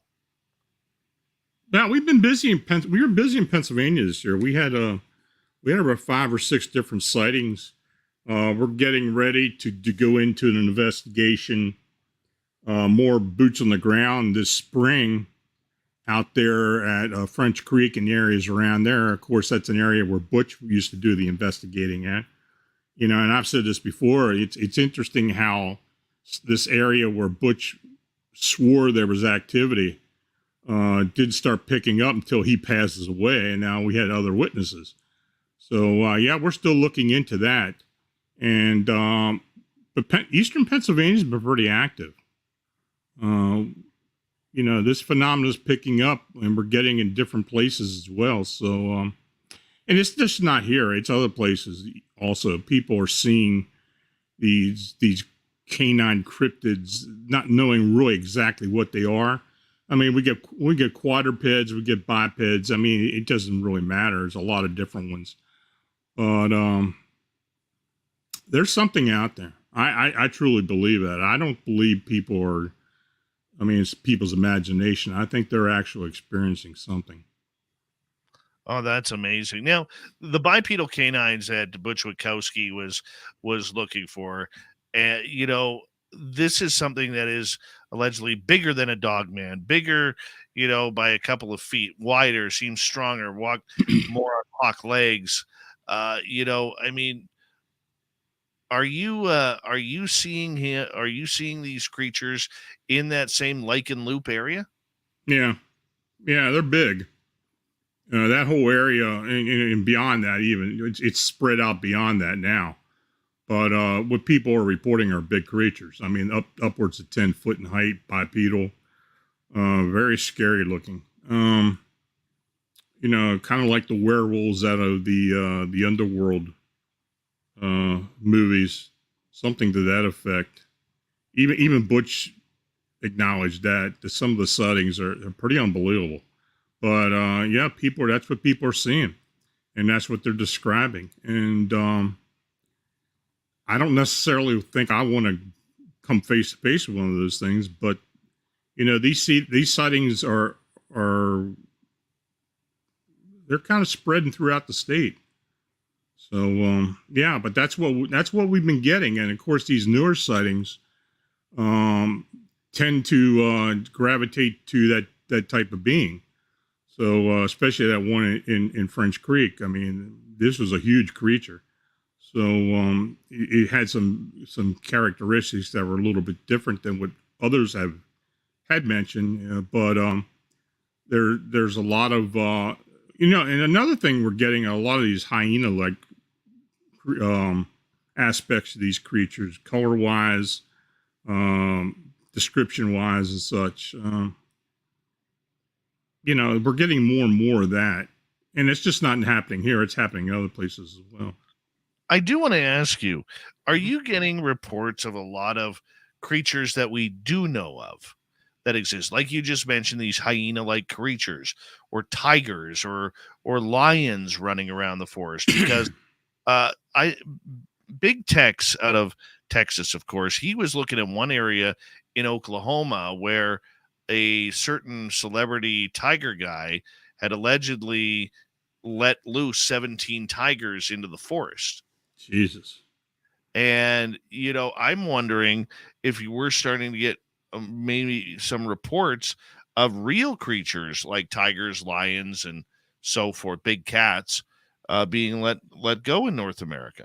No, we haven't gotten much of that. Of course, we get some big cats once in a while. In the southern part of the country, down in Mississippi, Alabama, we get these large black cats, possibly panthers or melanistic lions and such. We even get kangaroos. We've had a couple kangaroos over time. Lots of different types of monkey species or small primates. But as far as tigers go, I can't say that I've gotten any tigers or lions or any of those type of big cats.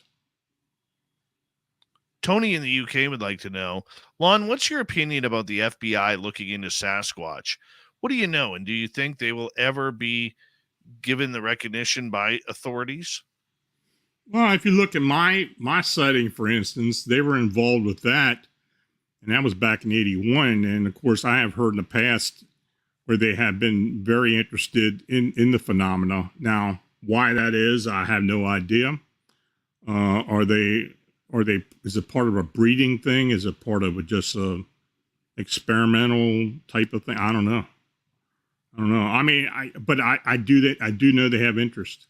Absolutely. There is interest there. And, I saw that firsthand. What do you think that interest is in solving the creature? Or no, I think anything to do with government, it's for a reason. Possibly, we heard the whole stories about the Russians breeding these things for military and such. Maybe it's something to do with that, but I think there's an ulterior motive behind it. I mean, they just don't do something and put a lot of money into something like that for nothing.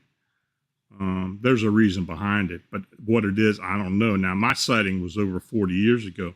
So why they were looking into it and were so interested in my sighting and were seen to be chasing something or chasing that particular creature, I don't know. I mean, that's the mystery. That's the biggest mystery in my life over the past 43, 44 years. Why were they doing that? I don't know. Do you think they're trying to make some sort of super soldier type creature? Possible. I don't necessarily buy into the super soldier phenomena, but it makes you think. You wonder if there's some aspect of that actually going on. I have no idea. One of the things that very much interests me and a lot of people in this subject is the idea that a lot of these creatures can be telepathic. Mm-hmm. Butch used to talk about them being telepathic, these dogman-like creatures that when they got around people, they would send these messages almost telepathically, but I can't think of another word for it, that would almost, be like, hey, you need to get out of here. Or if a person was brandishing a weapon, like, I wouldn't do that if I were you. Mm-hmm. I mean, what do you think these creatures do, or how do they have the power to talk telepathically to people? I think they have some type of psychic phenomena inherent in them to where they can use as a warning. I have talked to witnesses who have come across these creatures, and there does seem to be some type of warning that they can telepathically impart on the witness to just back away or to leave me alone or whatever the case may be. Especially with the upright canines, and Butch and I had talked about that a lot. Even people who were hunting, who had guns with them, they would just tell them to back off, drop the weapon, put it down to their side and just back away slowly and just leave them alone. And, that happens. Yeah, I mean, people talk about that all the time. We get a lot of, like with Chicago, the sightings in Chicago, people say that this thing may be flying by them, but they kind of get the message or the feeling that, you know, you saw me and report me, but beyond that, and those things in particular were very, very forthcoming. I mean, people, they made themselves known to the people who were looking at them. Almost like they dare them to tell somebody about it. But I don't know. It's hard to tell. But I think most cryptids do have that ability. The messages that people get have been everything from scary to traumatic. I mean, these creatures don't tend to send these peace, love, and light type messages. I don't know. I don't know. I mean,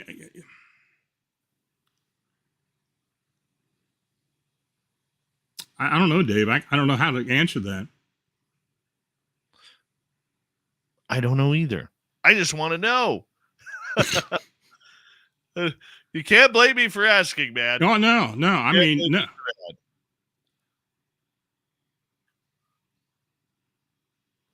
Well, let's move on here. Pink Volo has a question for you. What cryptid is the most important to you, Lon, in your research? Oh, to me, it's definitely the winged humanoids, but most humanoid species in particular of any type of volition,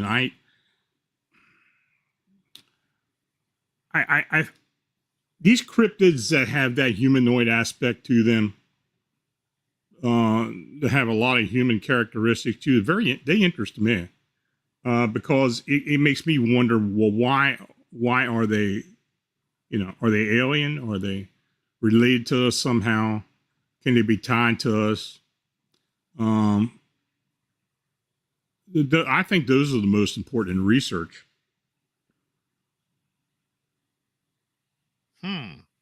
Okay, but do you have outside of the Mothman? Mm-hmm. What is your favorite? Is it old school like Bigfoot? Is it new school like Dogman?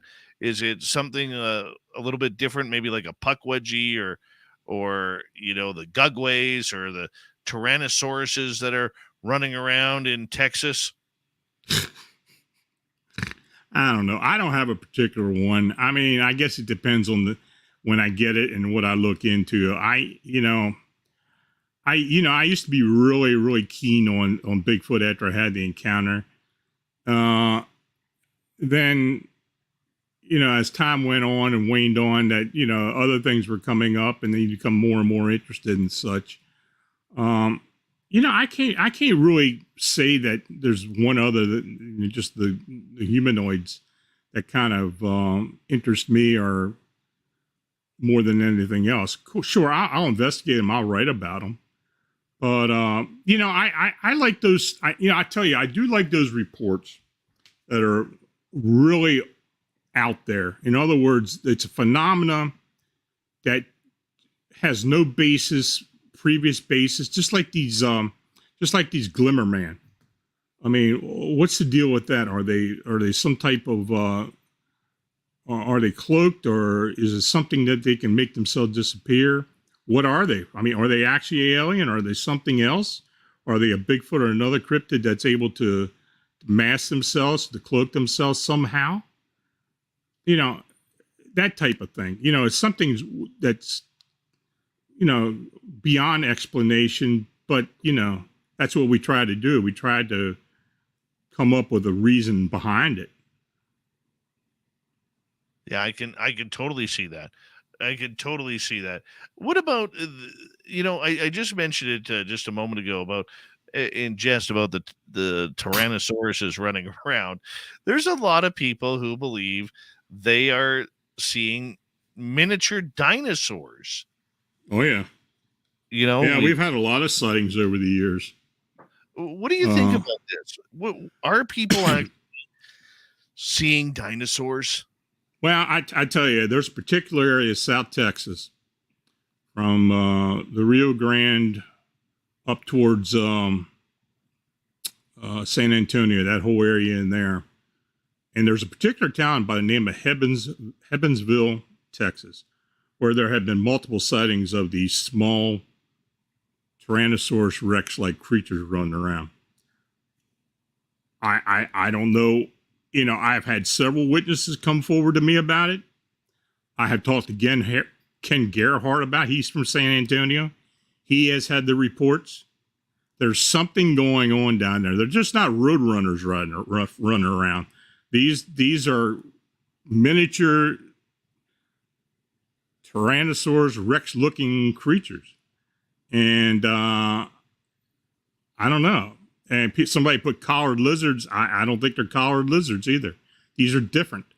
These are, I mean, the way they move and the speed and everything. I mean, and the instances in how people come across and encounter these things. You know, I talked to Ken about this last time I had him on the show, and he doesn't understand it either. He said, but there is definitely sightings down in that area. These Tyrannosauruses that people are seeing and these miniature raptors, what size are they? They're small. I mean, anywhere from a foot to 3 foot. Not much bigger than 2 foot. They're pretty small. I don't think I've had a report of anything over 2 foot, but the body description is very similar to a Tyrannosaurus Rex, with the thick body and the big head and the small arms and the long tail. Are they aggressive? No, they seem to be pretty skittish.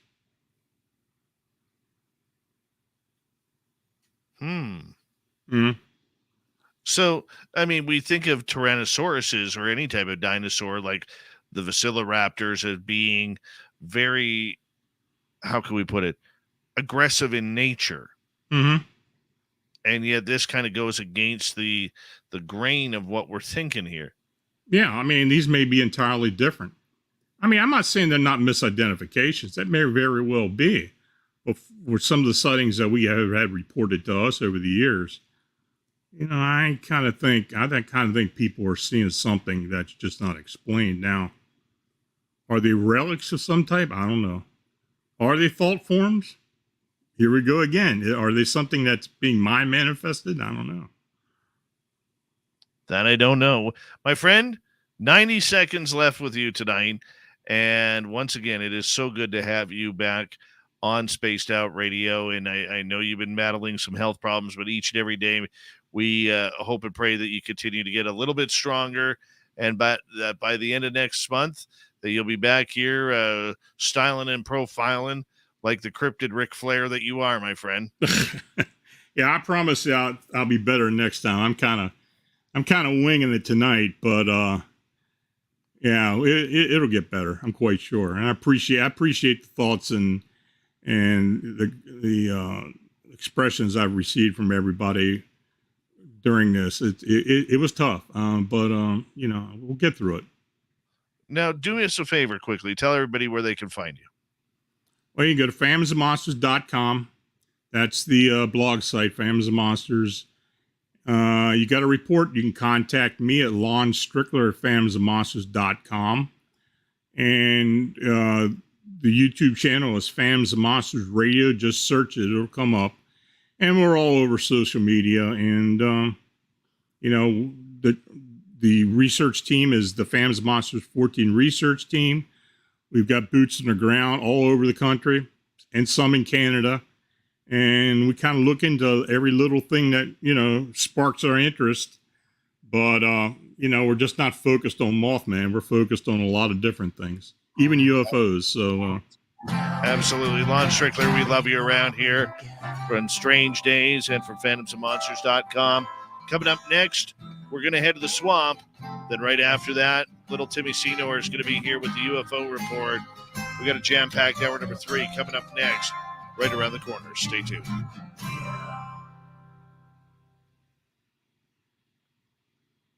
Great show, Lon. Great show. We appreciate you, man. Yeah, I'll be a little more tentative the next time. I just kind of, I don't know, I'm kind of drifting off of there. Oh, hey, you did awesome. Thank you for holding on out, my man. Thank you for doing that. No problem. You go get some rest. Okay, you take it easy. Talk to you soon. Bye-bye. Lon Strickler, everybody, phantomsandmonsters.com. I will be right back, and just stay comfy. Stay comfy, he says.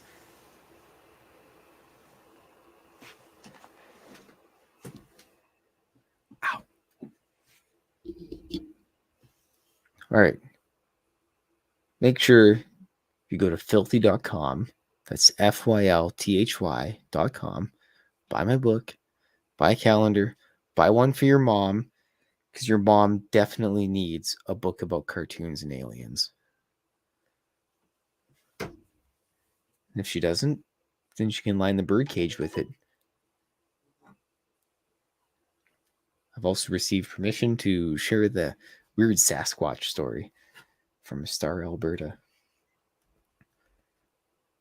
So the long and short of it was my pal and her sister were at home and near Star, Alberta. And it sounded like there was a thunderstorm outside of some sort, just loud crashing. The house shook. I can't remember their age. I'll have to get the total information, whatnot. Nonetheless, looked out the door. Both her and her sister seen white-colored Sasquatch and a smaller one sauntering down the driveway.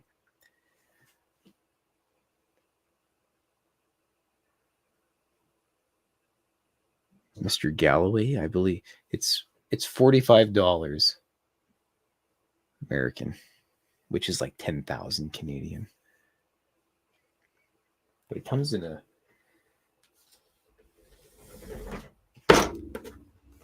nice sturdy holster. Pages are pretty good. I got one handy. A bunch of artwork. Oh, look, there's Butch Witkowski. Here's one of my absolute favorites. Let's see if I can navigate this here. I gotta move this. This is for all the people watching that haven't bought one yet. It's like, after drinking Dave's case of crypto brew and stealing the dog's collar, Sasquatch had to go for a leak. So what did Sasquatch do? Pissed in Dave's laundry basket. And there's Dave.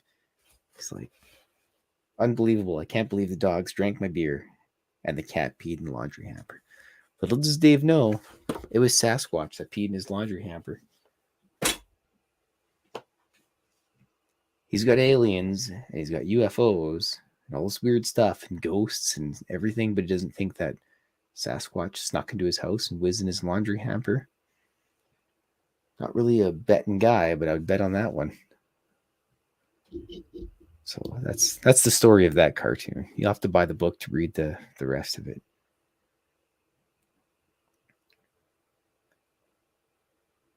Oh, I got nothing sitting there. Here's a cartoon of me wrangling the cats. There's Whiskey and Blob. I got to update this because they got 2 more cats now.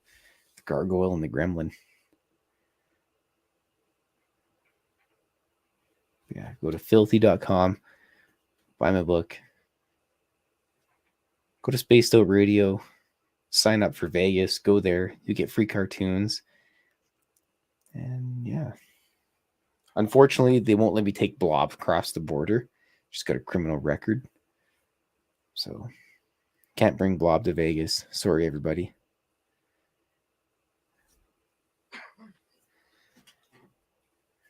Dave's sneaking back now. Filth, I'm bringing something gorgeous for you to Vegas. You got to wear it. I've already packed my stuff for Vegas today, Dave. Sorry. Yeah, but this is a Sasquatch suit. Wow. You can be the only Sasquatch in Las Vegas. I can disappear pretty quick, so I can agree with that. Yeah. Hey, Oh, Gong yeah. Show, how you doing? Robo, what's happening? I think you should. If not, It's pretty hot down there, Dave. If not, we'll get little Timmy Senor to wear it. He'll wear it. All right. Good hanging out with everybody. You jump in the chat room. All right. Good night, Dirty Filth. Goodbye. We love you, buddy. Bye-bye. Dirty Filth, everybody. Hanging on out with us. We love him around here. And his art will be on display, along with his books, at our Vegas event. So make sure you come on out. Maybe we'll put random guy in the Sasquatch outfit. Thank you tonight to Cat Chaser, Kira, Pam H, Jenny, Nancy, Monica, and Deb. Very much appreciate the love and support of Spaced Out Radio. And don't forget, if you are coming to our Vegas event, you got to email in soon. Go to spacedoutradio@gmail.com. We got to get your tickets sorted out. We got to get our swag bags, starting to get them ready. That's next on the stress list, because we want to make sure everybody's got something. Here we go with next hour.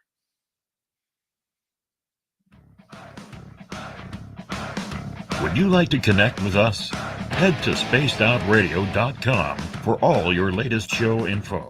Now, back to Dave Scott and SOR. Here we go with the third and final hour of Spaced Out Radio tonight.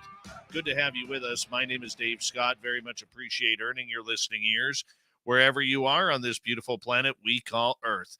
Hello to everyone listening in on our terrestrial affiliates around North America, digitally on Odyssey Radio, TalkStream Live, and KPNL. All of our archives are free. Join us at youtube.com/Spaced Out Radio. Do old Davey the favor, hit that subscribe button. The Desert Clam has set the password for tonight in the SOR Space Travelers Club. Pants. Pants is your password. Use it wisely, Space Travelers, as the Clam sets the password each and every night right here on Spaced Out Radio.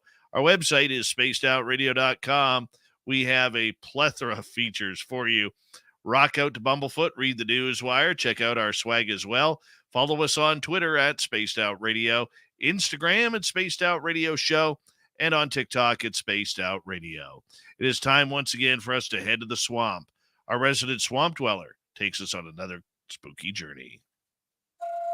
Hi, Spaced Out Radio listeners. This is Swamp Dweller. It's time for your nightly dose of spookiness on the show. If you have an interesting encounter or a spooky story that you would like to share, be sure to submit them in at swampdweller.net. You can also find our YouTube channel at youtube.com/swampdwellerreads. Now, let's chill out, relax, and together, let's enter the swamp. It was a cold March night. Much more complicated than usual. My boyfriend and I decided to go into the hot tub in the back of our Airbnb that we were staying at. To be clear, we've stayed at this Airbnb before. Typically, we like to rent a room and the owners are typically there. They are good people, maybe in their mid-60s. I never really thought to ask because I didn't want to, seem a little too prying. I know both of them were inside watching TV with their dog because I spoke with them on our way to the hot tub. The house is old, probably on 12 acres of land, and backs into a state park with a large lake. They have a decent-sized pond on their property which sits behind the house, just out of the reach of the lights on the house. While soaking in the hot tub, I felt weirdly like I was being watched. I flipped the way I was sitting so that instead of my back facing the property, it was now facing the house. About 50 yards away, a small section of trees is just before the pond. A light on the barn out there gives just enough light to hit the trees. Something caught my eye next to a tree. It stood on two legs and was as tall as the tree's lowest branch. I sat there for who knows how long just staring at it. My boyfriend could see that my look was very disconcerting and he could tell that I was freaked out. He asked me if I was okay. I couldn't really answer him. I slowly pointed my finger to the trees but kept it low enough that it wouldn't see. Of course, my boyfriend is blind and couldn't make out anything without his glasses. After what felt like hours but was only merely seconds, I told him we needed to go inside. I started to move slowly without losing sight of it, but when I lifted my leg out of the water, it looked at me. It was like it was a wolf and a dog hybrid. The eyes almost glowed. It ran like a dog on all fours into the darkness towards the pond. I'm not sure I've ever seen an animal run so fast in my God-given life. I never heard a splash into the pond or even leaves or twigs snapping. I grabbed my towel and sprinted for the door when, at the same time, the homeowner opened the door to come out and toss more wood into their wood heater. The dog and the owner were inside the home when I ran in. I told them what I saw, and she quickly ran outside to visit with my boyfriend and the other owner. No one walked off the porch. Even the dog seemed a bit scared. The next day, I needed to know exactly how tall it was, so my boyfriend and I walked back up to the tree where it stood. My boyfriend is 6 foot tall, and his arms straight up, he was probably still 6 to 8 inches away from touching the branch. The next night we returned to the Airbnb late around 10 p.m. The moment I stepped out of the car, I knew I was being watched and could hear a weird high-pitched sound that was beginning to hurt my head. I wasn't drinking that night and I don't do drugs, so I was 100% sober. It's been a few days and I'm back home now, but I'm still on edge. I feel like I'm constantly being watched. My home backs up to a small section of woods, and I can't even bring myself to let my dog out back or open up the blinds and face the back at night. I'm just too scared to see that creature all over again. And that's why we love the Swamp Dweller around here each and every night, Monday through Friday. He kicks off hour number 3. It takes us on another spooky journey.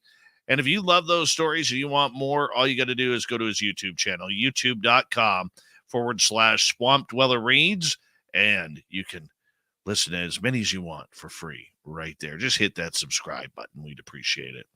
From the swamp to the stars, it is time for our main man, little Timmy Senor, to come on in for the UFO report. Nobody's gonna know. They're gonna know.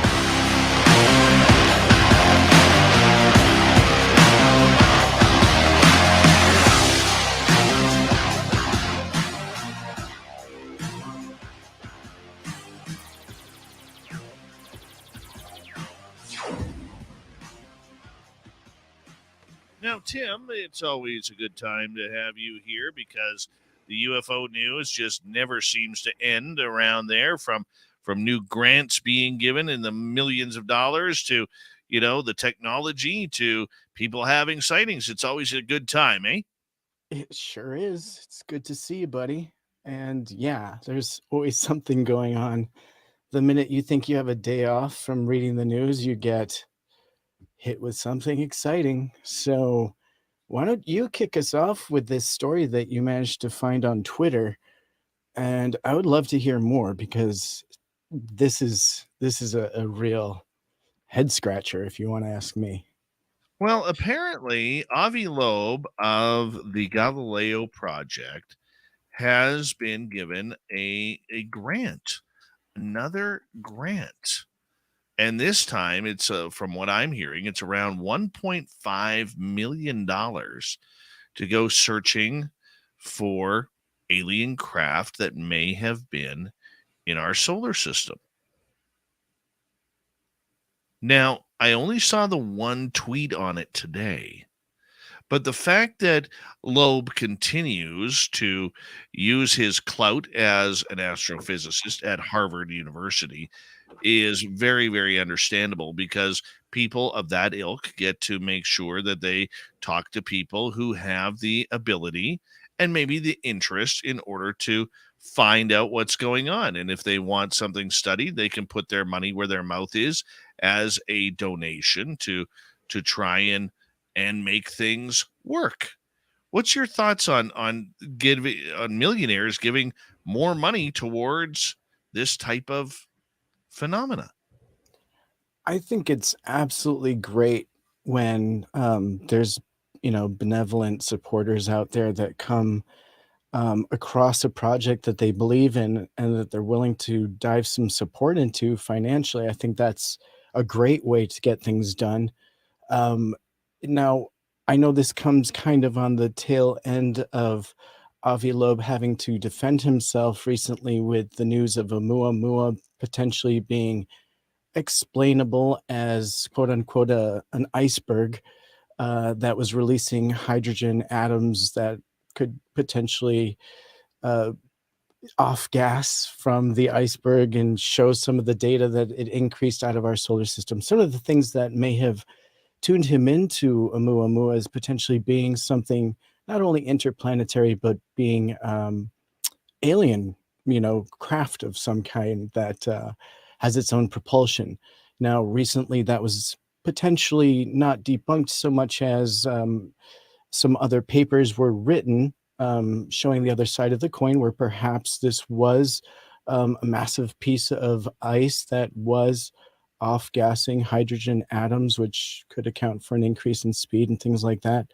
But it doesn't necessarily explain a lot of the other questions that we are looking for as far as interplanetary objects being of interest. There's more to learn from them than simply what they're made of. And so I think it's great that he's finding support. I'd love to know more details as to what this money's going towards, but I'm sure it's going to one of the projects that he is working on. And so is there any more detail in that tweet as to which project? Where the money may be going is apparently he wants to do something in the Pacific Ocean. And the reason why is there is allegedly something in the Pacific that has caught his attention that could be some sort of extraterrestrial debris. That's probably the best way to put it. Now, Avi has stated the data indicates the object survived all the way down into the lower atmosphere of Earth, where it was subjected to very extreme stress. Whatever the mysterious super tough object was, it was more durable than any known solid iron meteorite. So he asked, the question is, was it from some unusual source, very different from the solar system, or is it artificial in origin? He goes on to say that part of the mission to the Pacific this summer is where he hopes to find fragments of this meteor by collecting them from the ocean floor. And you know what? I think it's we've been pretty hard on Avi Loeb over the last few months, especially with the direction Galileo seems to be taking and not taking, and it seems to be all over the map at times. But it's good to see that they're actually going to be doing something and getting into some serious research. Now, that takes money, but apparently he has the team, he has the ship, he has everybody all ready to go. So now we have to see, will they actually go this summer? Because you're going to have to wait for conditions to be perfect. Yeah, and then after retrieval, the analysis, and then hopefully sharing the data. Because so far, I don't think we've seen anything directly from Galileo except for some, I guess, data that they provided on the Ukrainian Phantom. So I'm not aware of anything that they've released other than that, but I look forward to something, and hopefully an investment like that will give some kind of return, and that we would get it publicly, because hopefully it doesn't just go into a database for private industry or somebody that initiated that financing. Well, we do have a history of that. That's a very good point. And it's something that we're going to see very soon. I mean, this is where it comes down to, Tim, where we talk, and you brought this up just last week about transparency. Where has the transparency gone in a number of these projects? It's great to talk publicly about these projects, especially with one that's safe, where they're saying, look, we're not saying it's alien artifacts. We think it's a meteorite that has come down and really, we want to investigate it. We want to see where it's from. We want to see, what it's made of, what's the carbon dating on it, everything that they would do in a regular scientific type of study, which is fantastic. It really is. But aren't we supposed to be chasing some aliens? Aren't we supposed to be looking for those other civilizations instead of starting with what may have crashed here? Because 99.9%, whatever it is there, is likely a meteor. Right. And I think the idea is that we're looking for the building blocks of life from some of this interplanetary debris that we're looking for. And you can even find it on glacial ice chunks, because this debris tends to stand out on some of the debris fields all over the planet where we have all snow, Antarctica and places like that. These little chunks turn up, and some of them are interplanetary. And if this one is definitely been followed and can be confirmed as interplanetary, then potentially it'll hold some secrets. And like I said, they're looking for those building blocks of life to prove that there's life beyond our heliosphere. And I think that's massively important, even if it's on a microscopic level. And one of the stories we're going to cover tonight is going to get into some of those investigations, and I think that's great. But again, I think it ties back into the transparency of the results, because that is what's going to move this ball really quickly down the field once we start hearing some of that.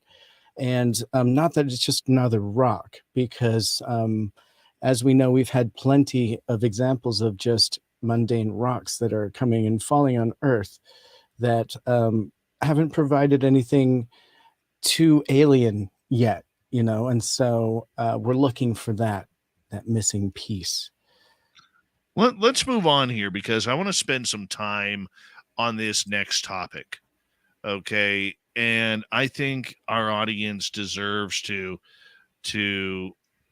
hear from us regarding the lead singer of Blink-182, Tom DeLonge, who is also the founder of the To the Stars Academy, and once again making some very irresponsible comments about UFOs.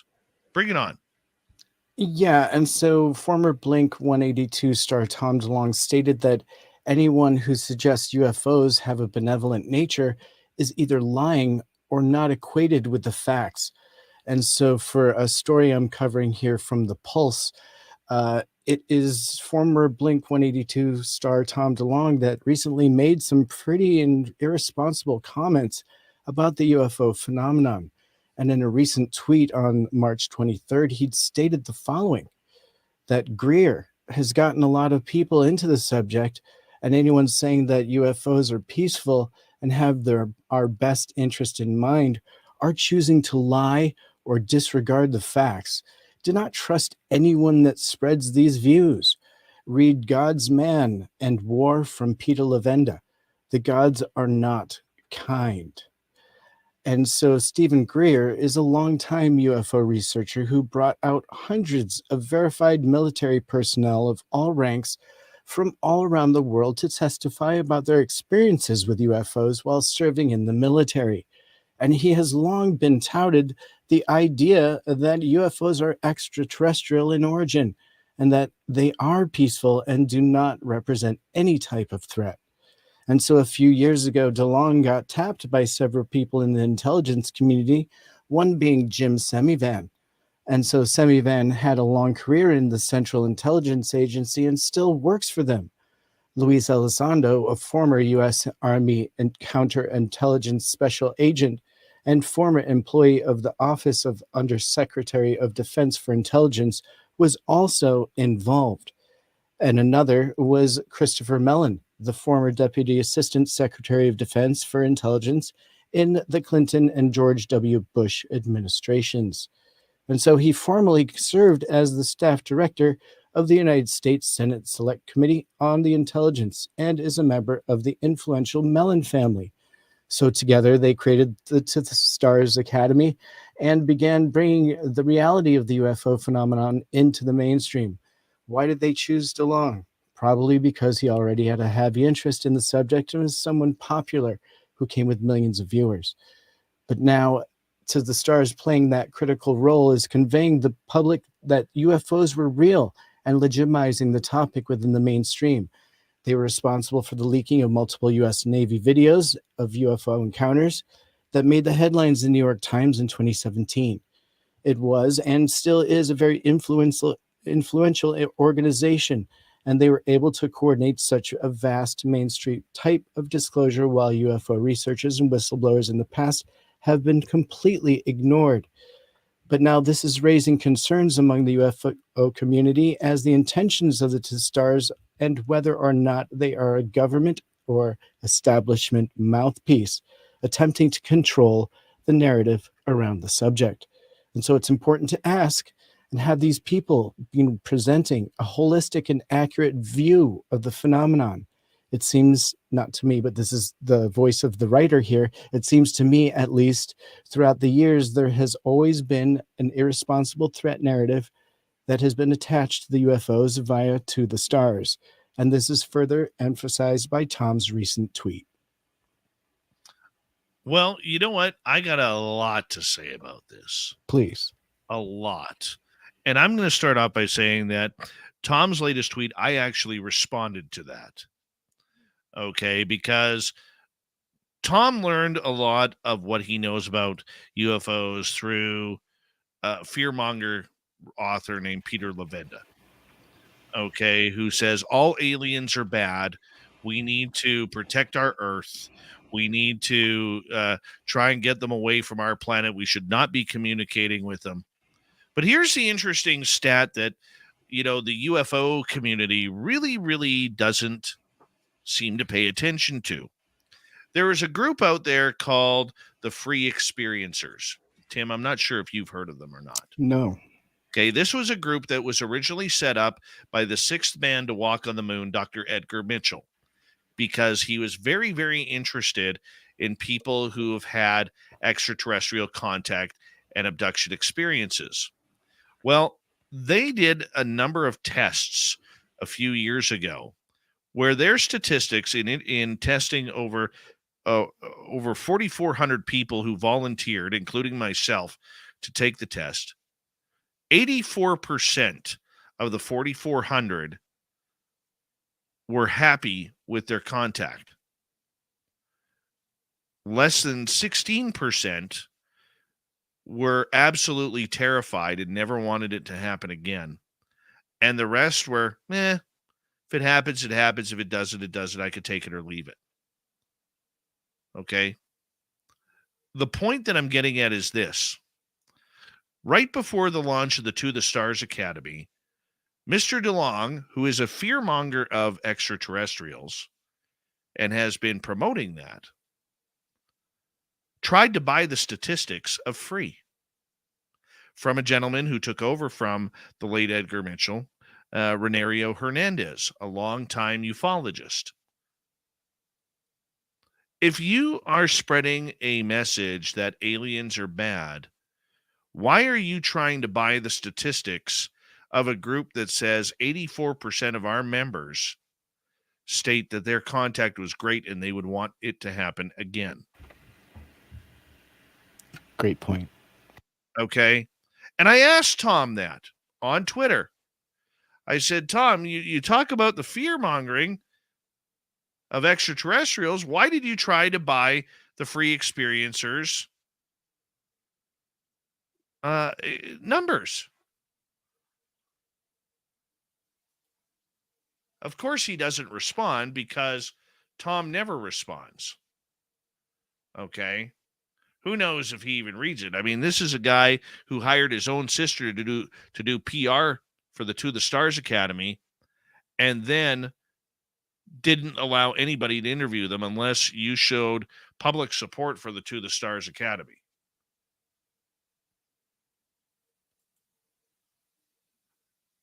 So I have a lot more to say about this. I'm not saying Tom DeLong is a bad guy. I'm not saying that at all. And I will say this. I am a fan of Blink-182. If they come to Vancouver for a concert, I'll likely try to get tickets for it. That way I donate to the TTSA fund. But when it comes to UFOs, this is where it gets dangerous, man. When you start preaching to people how bad things are, it doesn't usually go well. Tim, we're going to continue with the Tom DeLong thing when we return because I still got a lot more to say. I'm sure you do too, as we continue the UFO report here on Spaced Out Radio right after this. Stay tuned. We'll be right back.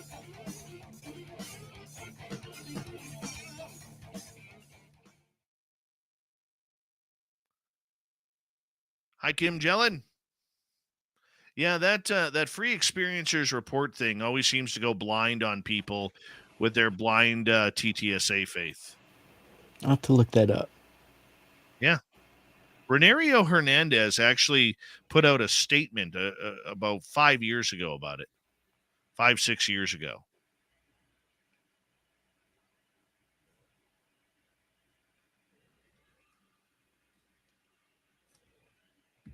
Timmy.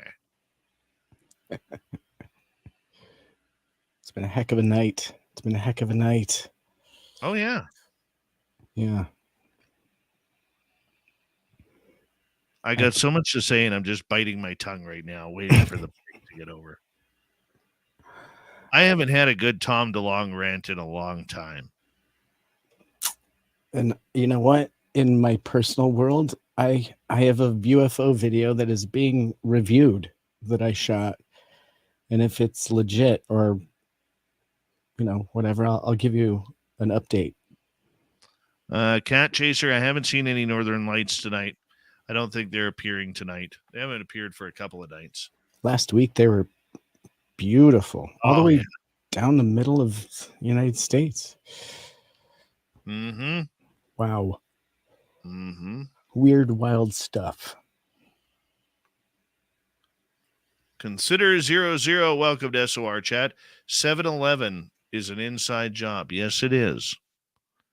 Yes, it is. I love Slurpees.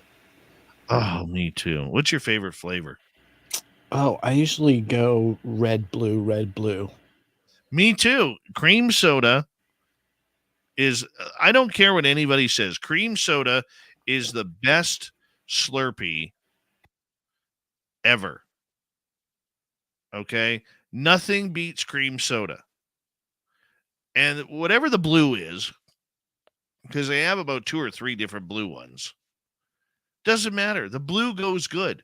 Whether it's the sour one, whether it's the sweet bubblegum one. There's like a vanilla-y one almost. It's like a blue vanilla sort of thing. I don't know what it is, but it's fantastic.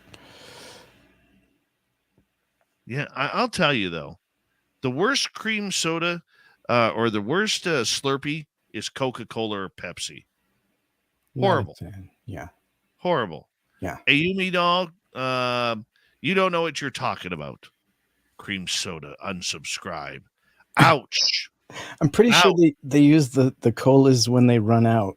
They just throw cola in there because they run out of the other stuff. I know.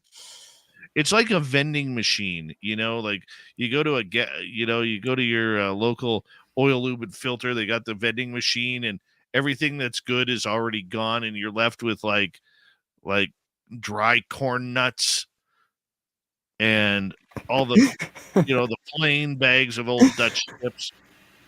Right. The Necco wafers from the 50s are still there. Yep. Yep. And they still have candy cigarettes in there because it's like before it was not PC to give your kids cigarettes as candy. Yeah, the Popeye cigarettes. You can still get Big League Chew though. Power to the people. That's all America right there. Big League Chew. Yeah, forget about it. Encourage your children to dip. Big League Chew. I need a cream soda slushie now. I hate you. I hate you now. Tomorrow, I am going for a cream soda slushie now. I love it. And a spicy chicken sandwich, right? Or something. You like that spicy? That sounds good. There you go. Oh, man. We're deciding on Dave's lunch. Anyone? Curly fries or regular? Put it in the chat. I like the regular fries. I'm not a curly fry kind of guy. Waffle fries, tater tots, nothing? I'm not a yam fry kind of guy either. Yeah. Sweet potatoes are just not for everyone. Oh, I like sweet potatoes. But isn't that the thing? I don't like them in the fry category. Right. Right. Okay. I had sweet potatoes. I had sweet potatoes for dinner tonight. Yeah, it's not a fry, it's a lie. The sweet potato lie. Give me a potato. That's a chip. What did you have for dinner tonight? I had sweet potatoes, chicken, and asparagus. No way. That is Healthy. awfully healthy. I was like, Healthy. skin? Did you eat skin or no skin? Oh, no, I never get chicken with skin. Chicken skin grosses me right out. All right. Well, that's good then. Yeah. A slushy is a Slurpee, Kim Jellett. Yeah. From All right. 7-Eleven. Yeah. Thank you tonight to Cat Chaser times 2, Random Guy, Kira, Pam H, Jenna A, Nancy, Monica, and Deb for the super chats. Very much appreciate it. Here we go.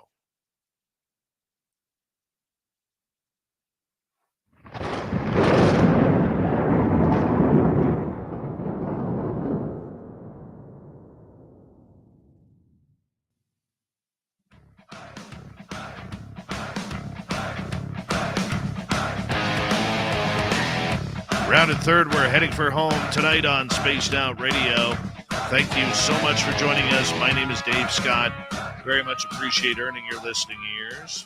I want to remind you that if you missed most of this show or others, check out our free archives at youtube.com/Spaced Out Radio. Do old Davey the favor. Hit that subscribe button, our website, spacedoutradio.com. We have a plethora of features for you. Rock out to Bumblefoot, read the Newswire, check out our swag as well. Follow us on Twitter at Spaced Out Radio, Instagram at Spaced Out Radio Show, and on TikTok at Spaced Out Radio. Tim Senor is here for the UFO report. We're discussing Tom DeLonge getting another slap across the UFO face for some silliness about aliens coming to get us. Tim, give us a refresh. Well, ETs are taking a pretty hard hit when it comes to the opinion of Tom DeLonge right now, the former Blink 182 star. He is quoting here. He states that Greer has gotten a lot of people into the subject, but anyone saying that UFOs are peaceful and have our best interest in mind are choosing to lie or disregard the facts. Do not trust anyone that spreads these views. Read Gods, Man, and War from Peter Levenda. The gods are not kind. Yeah. So old Davey responded by asking why he would want to buy statistics right before the creation of the Stars Academy in 2017 that show differently.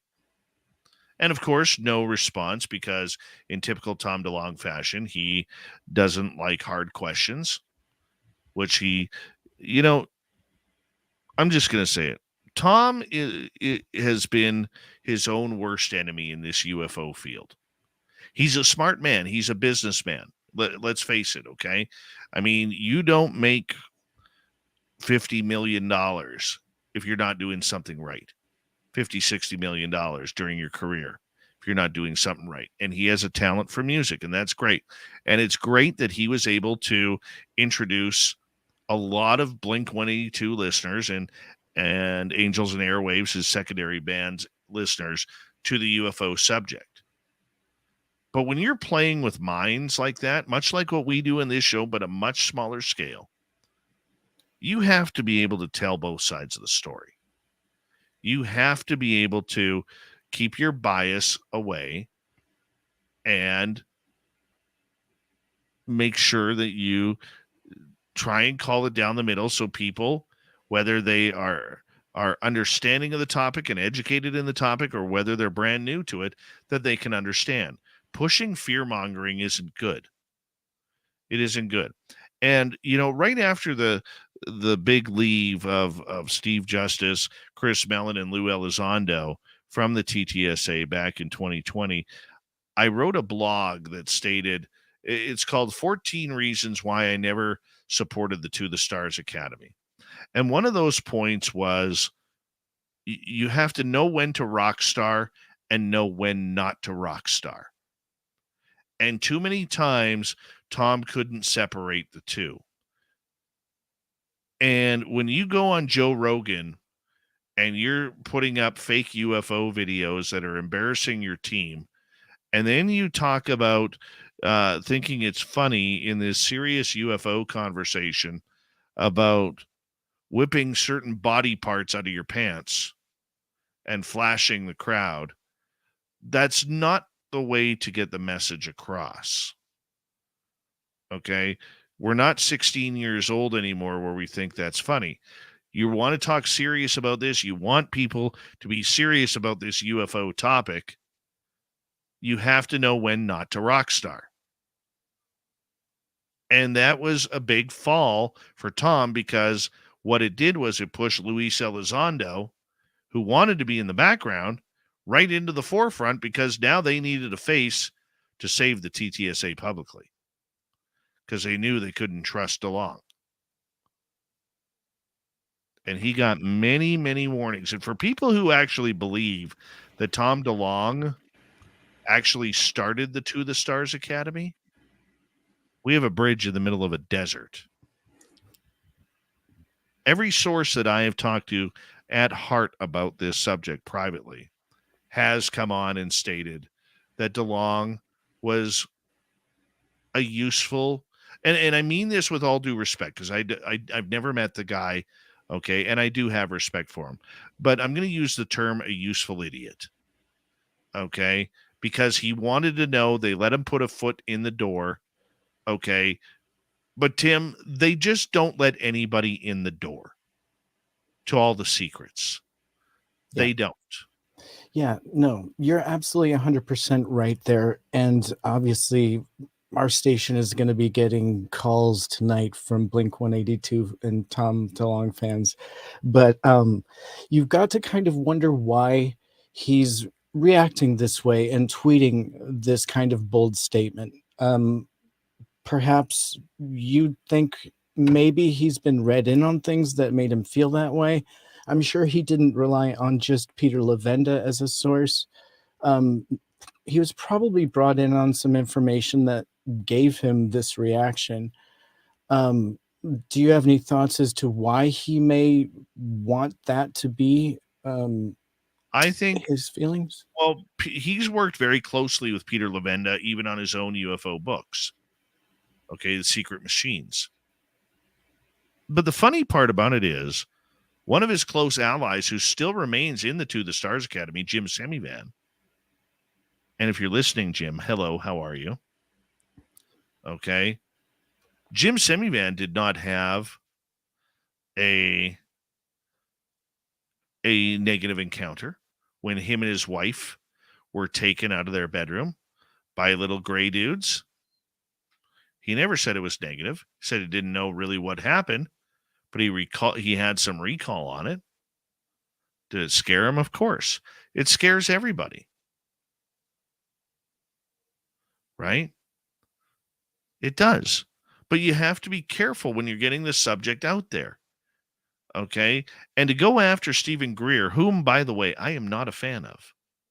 Not a fan. Okay? And people ask me, why, Dave, won't you have Stephen Greer on the show? Number one, he asked to be paid for the interview. We're journalists. Journalists don't pay. Okay? Number two, he asked for questions up front. I've interviewed millionaires and billionaires. When I interviewed Mark Cuban, what's he worth? 8-10 billion? He never asked me for pre-loaded questions. Granted, we were talking basketball, but he never asked me for preloaded questions. Every hockey player or baseball player or football player or golfer that I ever interviewed, they never asked me for preloaded questions. Why would I give it to Greer? Shows a bias. So I understand the beef between the two, but DeLong needs to go worry about his world tour coming up, leave the aliens to the professionals. Okay? And Greer just needs to continue to charge $3,500 for something that people can do on their own in their own yard if they concentrate on. And very briefly, what do you feel about this statement in this article from the Pulse where they state that this raised concerns among many in the UFO community about the intentions of the To the Stars Academy and the groups surrounding that, obviously, whether they were a government establishment mouthpiece attempting to control the narrative around the subject. And now we can just kind of group everyone that's kind of revolved and was named in this article within that. Sure. We can start off. We were the first radio show to mention, Tim, back in the day when the To the Stars Academy came out, by asking the question, how do you have a pressless press conference? Normally, how a press conference works is you have the media in front of you, and then the people come up on stage and they say their little sermon, and then afterwards you break off into what we call one-on-ones. Okay, that's where, you see the television cameras and you see all the microphones. That's called a scrum in a one-on-one. And you break off, you ask the questions, and then you get your quotes and you're out of there. Well, the To the Stars Academy, when they set that up in Seattle, they didn't have a single member of the media there. Not a one. The next thing that was a red flag for me with To the Stars Academy was that afternoon looking at their website, and there was not a single mention of UFO or UAP on the entire website. Here we heard Chris Mellon and Lou Elizondo was introduced to us about running the program, and so on and so forth. All of these bigwigs telling us this phenomena is real. We need to get it out. The To the Stars Academy is going to be the voice of the people, and we need your money to do so. Well, guess what? They raised a couple $1 million right off the bat, and all those shares are worth zero zilch nada right now. Nothing. And I know people who spent $10,000. George Knapp stated on this show that he spent $10,000 in buying shares into the To the Stars Academy. I know people who spent more than that. $20,000, $30,000, $80,000. This was going to be it. And then the secrecy started. They weren't going on radio shows unless, and this is what I never understood about them, they created their own little press corps. This is where people like Danny Silva, who's a good friend of this show, and I really like Danny, this is where he started getting information from them. Okay? Danny didn't have a following until he started going and talking with TTSA. Many other podcasters the same way, going on shows that had maybe 200-300 subscribers, but not shows that had 4,000, 5,000, 6,000, 10,000 on YouTube.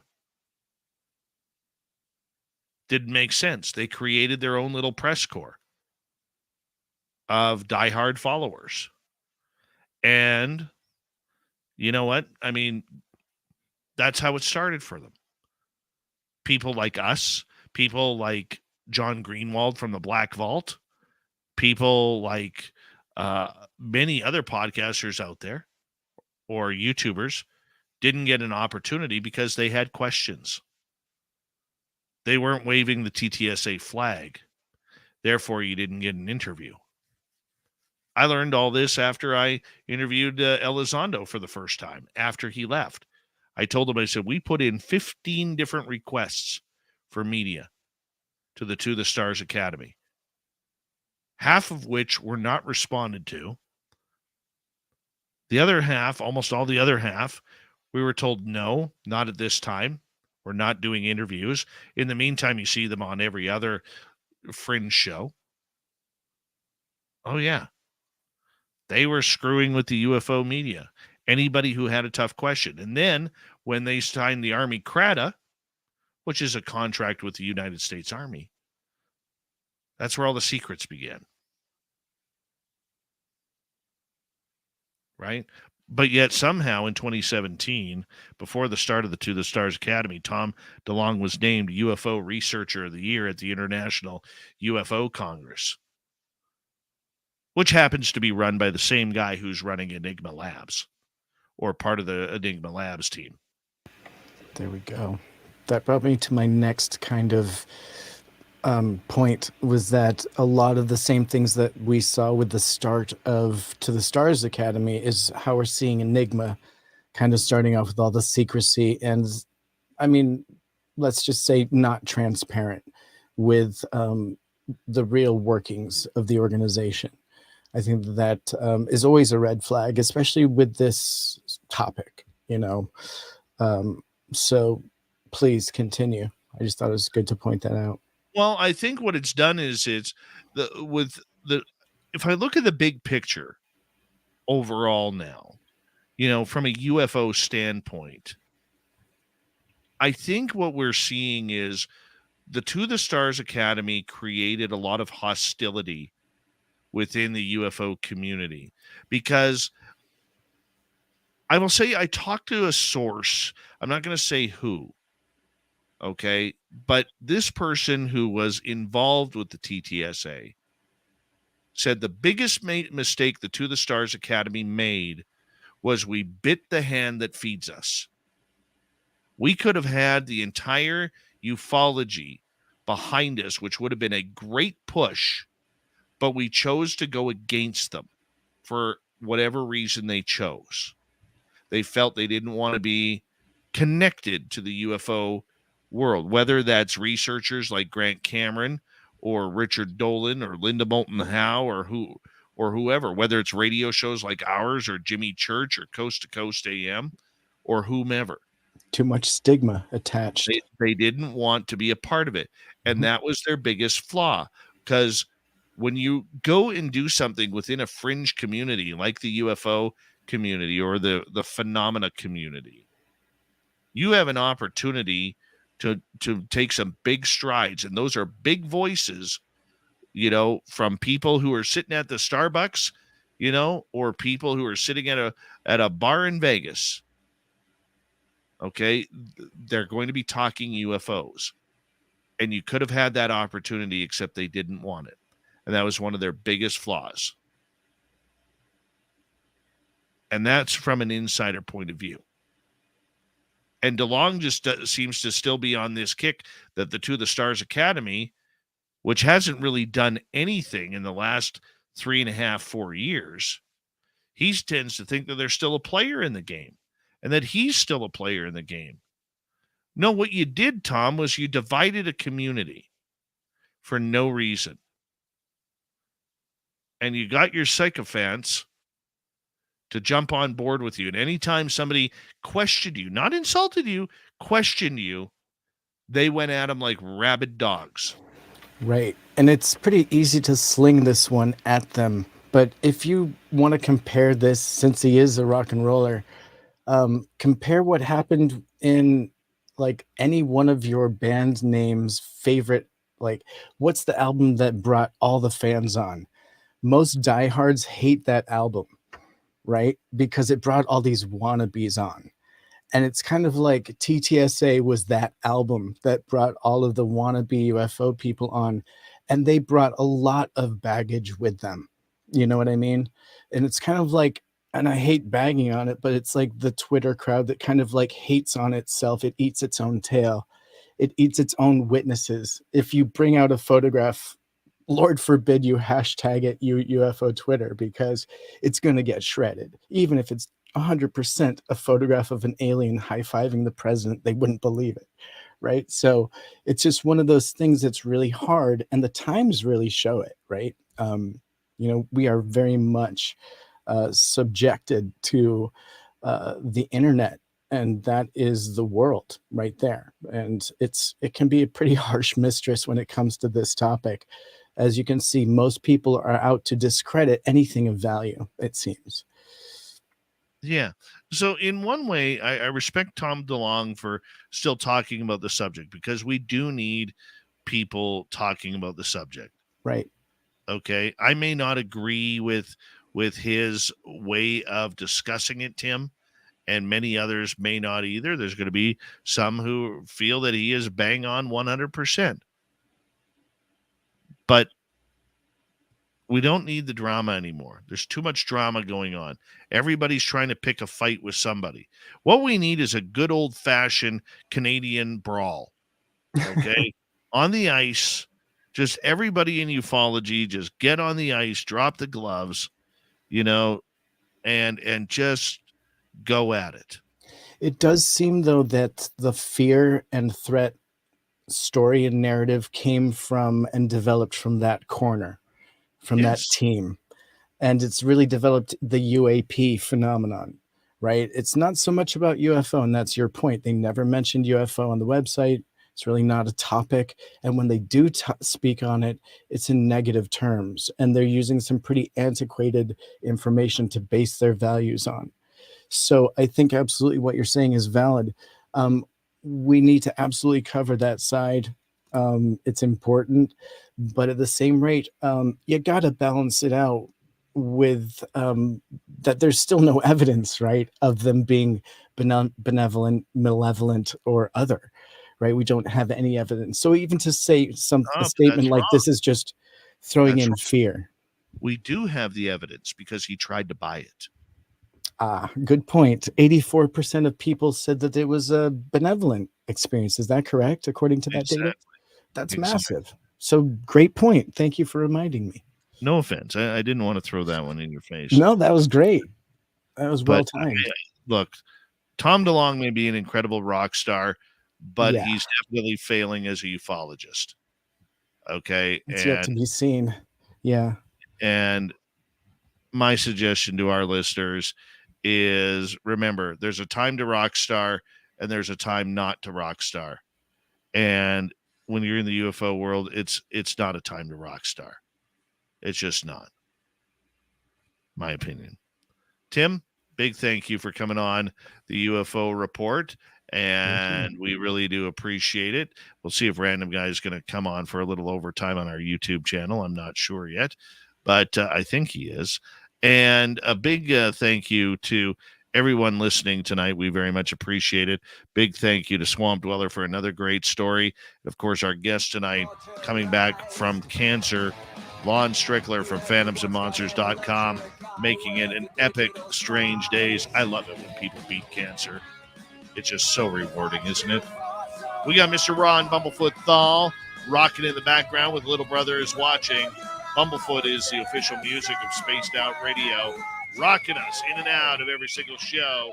Get your horns up for the guitar god himself. Special thanks to everybody listening in at work, at home, in your cars, wherever you may be. Thank you to everyone in our chat rooms tonight.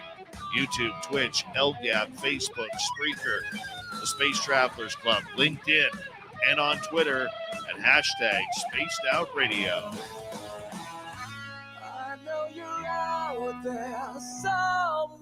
Remember, this show is copyright by Spaced Out Radio and SOR Media Ventures Limited. Thank you so much for choosing to share your evening with us, because together, my friends, we're watching. We own the night. Mr. Bumblefoot, we need a favor. We need you to take us home.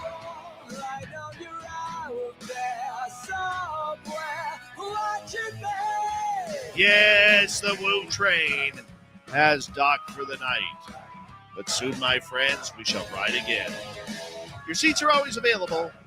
Your tickets never expire. And Timmy, if you want to bring a friend, we got room for them too. Good night.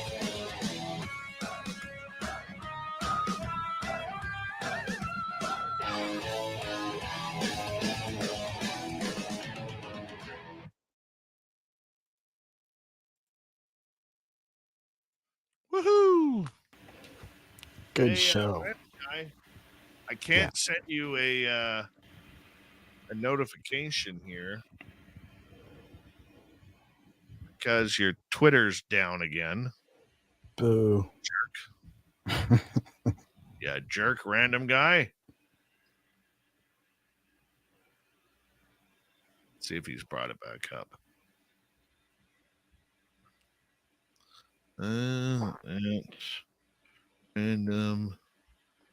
Nope, still not up. Still not up. Oh well. I don't know where he is. Don't know where he is. Why do I have to be the responsible one here? Why do I have to be the responsible one, Timmy? I'm signaling him. Signal. My Twitter is up, he's saying. Not at random guy tweets, because when you're up, you pop into my DMs and you're not popped in there.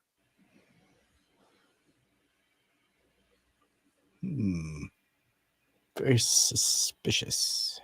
It's very. Oh, there it is now. Mm-hmm. There it is. All right.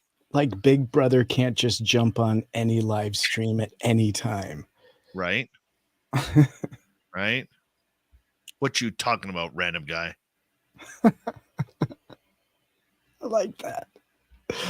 Oh, I miss those 80s shows. Yep.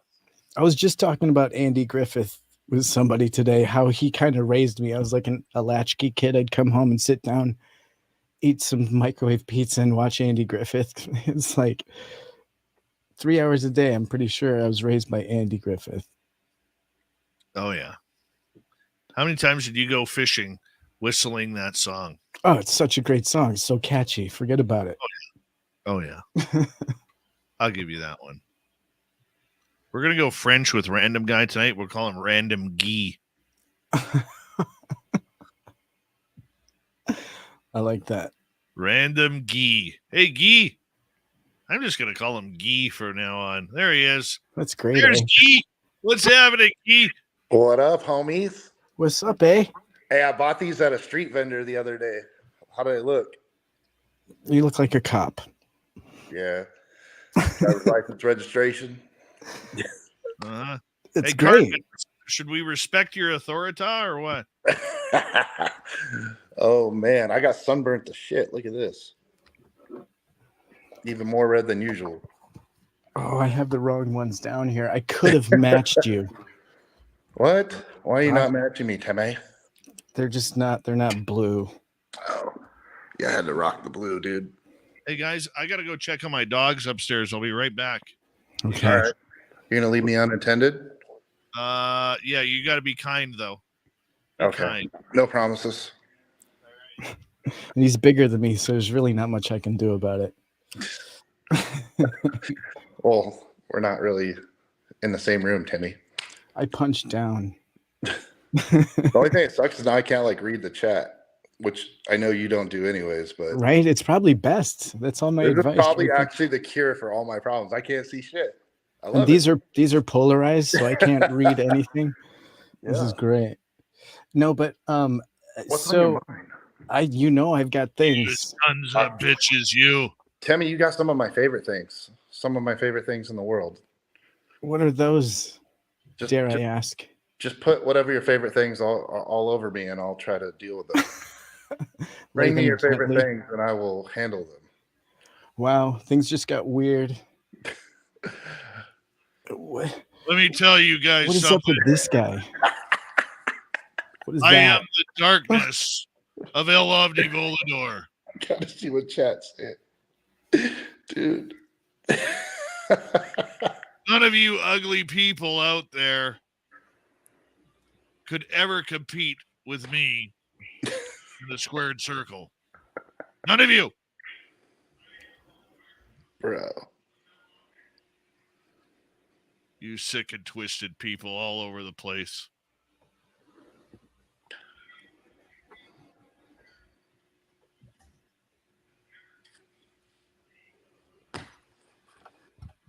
Where'd you get that haircut there, Gee? 5 and dime or what? I'm just happy I have hair again. My head was shaved. If you call that hair, that's okay, I guess. It's better than the what are you going for? The Guardians of the Galaxy Reject cast? Anytime you want to step into squared circle there, big nuts, you just come on in. Cage, no cage, doesn't matter. You couldn't compete here. Well, All yeah, right. because I can't compete anywhere where it's -10. El Ovni Volador is from Connextico. Oh, yes, that's right. You live in a Connex box, right? And he wears glasses. You wouldn't hit with glasses, would you? Oh, he likes the vape. He likes to hit a vape with the citrus, very special citrus in it. Leaves a good Bubblegum. taste in his mouth. Does anybody like you? Yeah, plenty of people like me. Tim, I want to talk to you there, Big Nuts. Does anybody like you, Tim? No. Honestly, in the wrestling world, I have no friends, no compatriots whatsoever. I didn't think so. Let me But- tell you what it's like. When you get to the stature of El Ovni Volador and the darkness of El Ovni Volador, this means shit is getting real. Mhm. All right? And let me tell you, old warrior there who thinks he could take me in Vegas in a cage match, just because you bench press 600 pounds, deadlift 1,000, doesn't mean that I ain't going to sweep your 55-year-old legs. I'll take out a knee. I don't care. Is this the new mask being revealed? Because I still have questions. Are those moose antlers across the top there? You're showing some Canadian love. I am a Wendigo. This is my Wendigo look for El Ovni Volador. I'm liking it. I got to be honest with you. I got to be honest with you guys. It feels like I'm looking at Howie Mandel and one of the little monsters, like they're coming back for a reboot. I'm just looking for Fred Savage. Look here, Oompa Loompa. Don't you have any chocolate to make me? Unbelievable. I'm gonna have to change everything about my look. I'm gonna have to grow my hair. That'd be a nice crown that you grow. You look like Rob Reiner from his days on All in the Family. Oh yeah, it just grows in a little ring. You're so right. You're so right. Oh, I would do a comb over that would blow your mind. Wow. All the way from the back to the I kind of front. want to see. I got to be honest. I kind of want to see that. You think the orange man has a haircut? I could give Hold on. you Let me take a sip of my box wine while I'm a at wave. Box wine, classy. What kind of wine is that? Oh, it's red. Oh, red blend? I don't effing know. It's just red. Why don't you just drink boat gas? Might toughen you up a little bit there, lover boy. I prefer to sniff it rather than drink it. That's all. Wow. It's getting beefy. Seen any UFOs lately, El Avdi? Or you been spending all your time in a department store smelling socks? Look here. I have been preparing for the biggest match of my life. Set for Las Vegas. Getting your belt to fit? 21st. I don't have time for jabronis like you trying to create softcore pornography in the joke world because your jokes are lame. Yeah. Yeah. I heard that he had a 3 Polaroider. So Hey, that was your joke, Tim. I'm going to give you the credit for it. Inside joke. anyone that can swing that is got to do well on stage. That's all I'm saying. I know a guy. Yeah. It's a 3-hander. When I take on 3 hands tall. When I'm done, This when show I'm is so done off the fucking with rails. Navajo right now. I love Warrior, it. I'm coming after both of you. Both of you. Let's go. Well, hey, we'll be in Vegas. The UFC is here. Sure, it's not hard to find a gym. We'll get it done. Winner gets the first drink with Richard Grieco. Oh man. Richard Grieco will walk me down the aisle with his good looks right to the ring. While Donny Osmond sings his theme song. Yeah, they banned all the Elvises, so it's going to have to be somebody else. Barry Manilow, maybe. Maybe some Michael Bolton. I'm a big fan. I can see why. Yeah. I look like a Michael Bolton guy, right? You totally look like a Michael Bolton guy.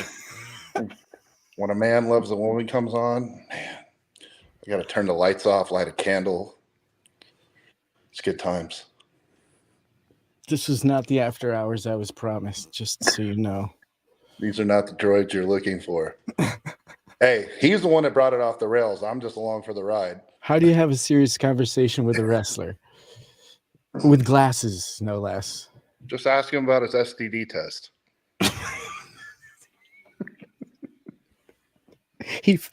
He failed. He answered them all wrong. Let's just make sure there's still people in the chat. There's probably more numbers now than our normal show. Yep. I'm going to tell you right now. Tim, you got a wooden leg with a kickstand. What the fuck? Bro. Yeah. Bro. That's not a wooden leg. That's not a leg. The only way to get around random guys' fat ass is to put a detour sign up. Ah. Brutal. I carry traffic cones with me. Oh, yeah, you do. And pocket change to confuse the crowds. Are you coming to the barbecue in Vegas there, Alavni? Coming to the barbecue where I slap my meat on your grill? You don't want any of this. You don't want any of this. All right? Look here, Cartman. Okay? Just because you got a satellite of an alien shoved up your ass doesn't mean that you got to think that you're going to shoot it on out and put a steak in front of me. Fucking Cartman. What's the big fucking deal, bitch? Oh, it's getting a little interesting around here. Blame Canada. I don't know if you can win this one. I don't want to win. I just want it to keep going. He's a professional. Let's keep it going then. I could tell by the sweat dripping into his shirt. With both of you is like hanging out with fungus on my feet. Just uncomfortable. And stinky. Oh, buddy. Do we have any UFO topics tonight, or are we just here to not that I mind at all. This just reminds me of that one time. Oh, how about you and your buddy Tom DeLong there hanging on out talking some UFOs? Tom DeLong. Yeah, I shared a story with my friend Tim about Tom DeLong the other day. Can we talk about it? I guess broadly. You got to be careful, though. I'll just let you. Yeah, please. No, so I have friends, believe it or not, in real life that like talk to me and stuff. So I have a friend that works in the music business, and he was recently, I guess they're getting back together, Blink. And I guess they were at some kind of gathering, and he made a comment, and people just went in on alien jokes on him. People in the music business, and it wasn't pretty. It was lighthearted, but it was like people went in. Tore him up a little bit. Yeah, people that aren't involved with UFO stuff at all, clearly. Right. You're just stuff like you're just going to leave us and go back to the aliens, stuff like that. A lot of that stuff, though, that you can hear him say on interviews is pretty out there. And if so, I mean, if he's sharing some of his real thoughts, I can imagine that it would turn some people off. Not that it's not possible. I mean, everything he says is potentially real, right? We don't know, but the fact is, it can be a little scary. You know, if it's coming from someone that you're like close to in the music industry, I can see them being like, whoa, that's a lot coming from that guy, right? If they didn't know. I don't know. I guess it's just, in different things. Like people that come from different backgrounds all over, they start messing with UFO alien stuff.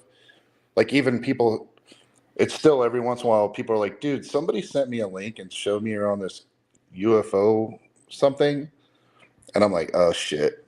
There he goes. They're like, what the hell are you doing, dude? So it's yeah, you get some interesting responses. What about on the flip Lefty side? wants to know how you're going to answer that when they're gee. Right? On the flip side, you should be defending it. Like, haven't you ever wondered? Or, I mean, a lot of those people have probably had experiences and, you know, they may have even seen something and been like, what's that? And just crossed it off in their head as like, it's got to be something, you know? Why can't you own it there, gee? I told him I'm just here for the chicks, so. The money. I'm here for the money and the women. Right. There doesn't seem to be much. Right now, you're batting over on both.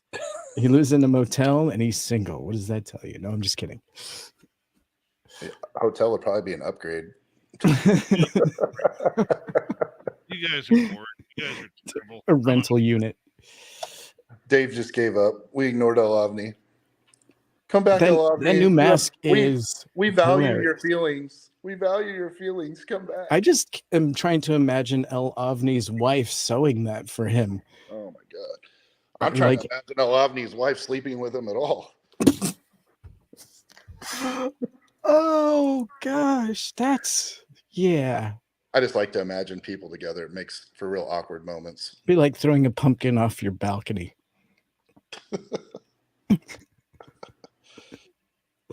Harsh.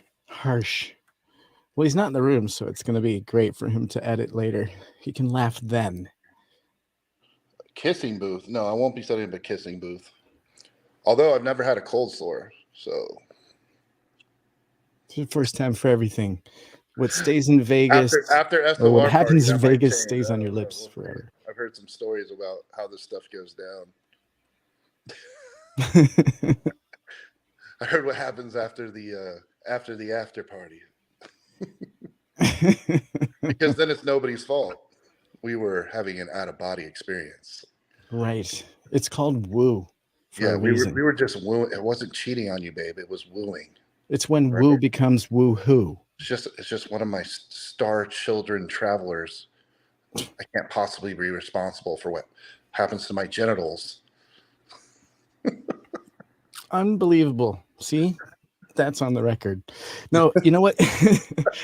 I have a quick question for you. They're doing this really cool new project actually where they are going to be collecting all this space dust, literally, and collecting it and doing research on it, looking for signs of life.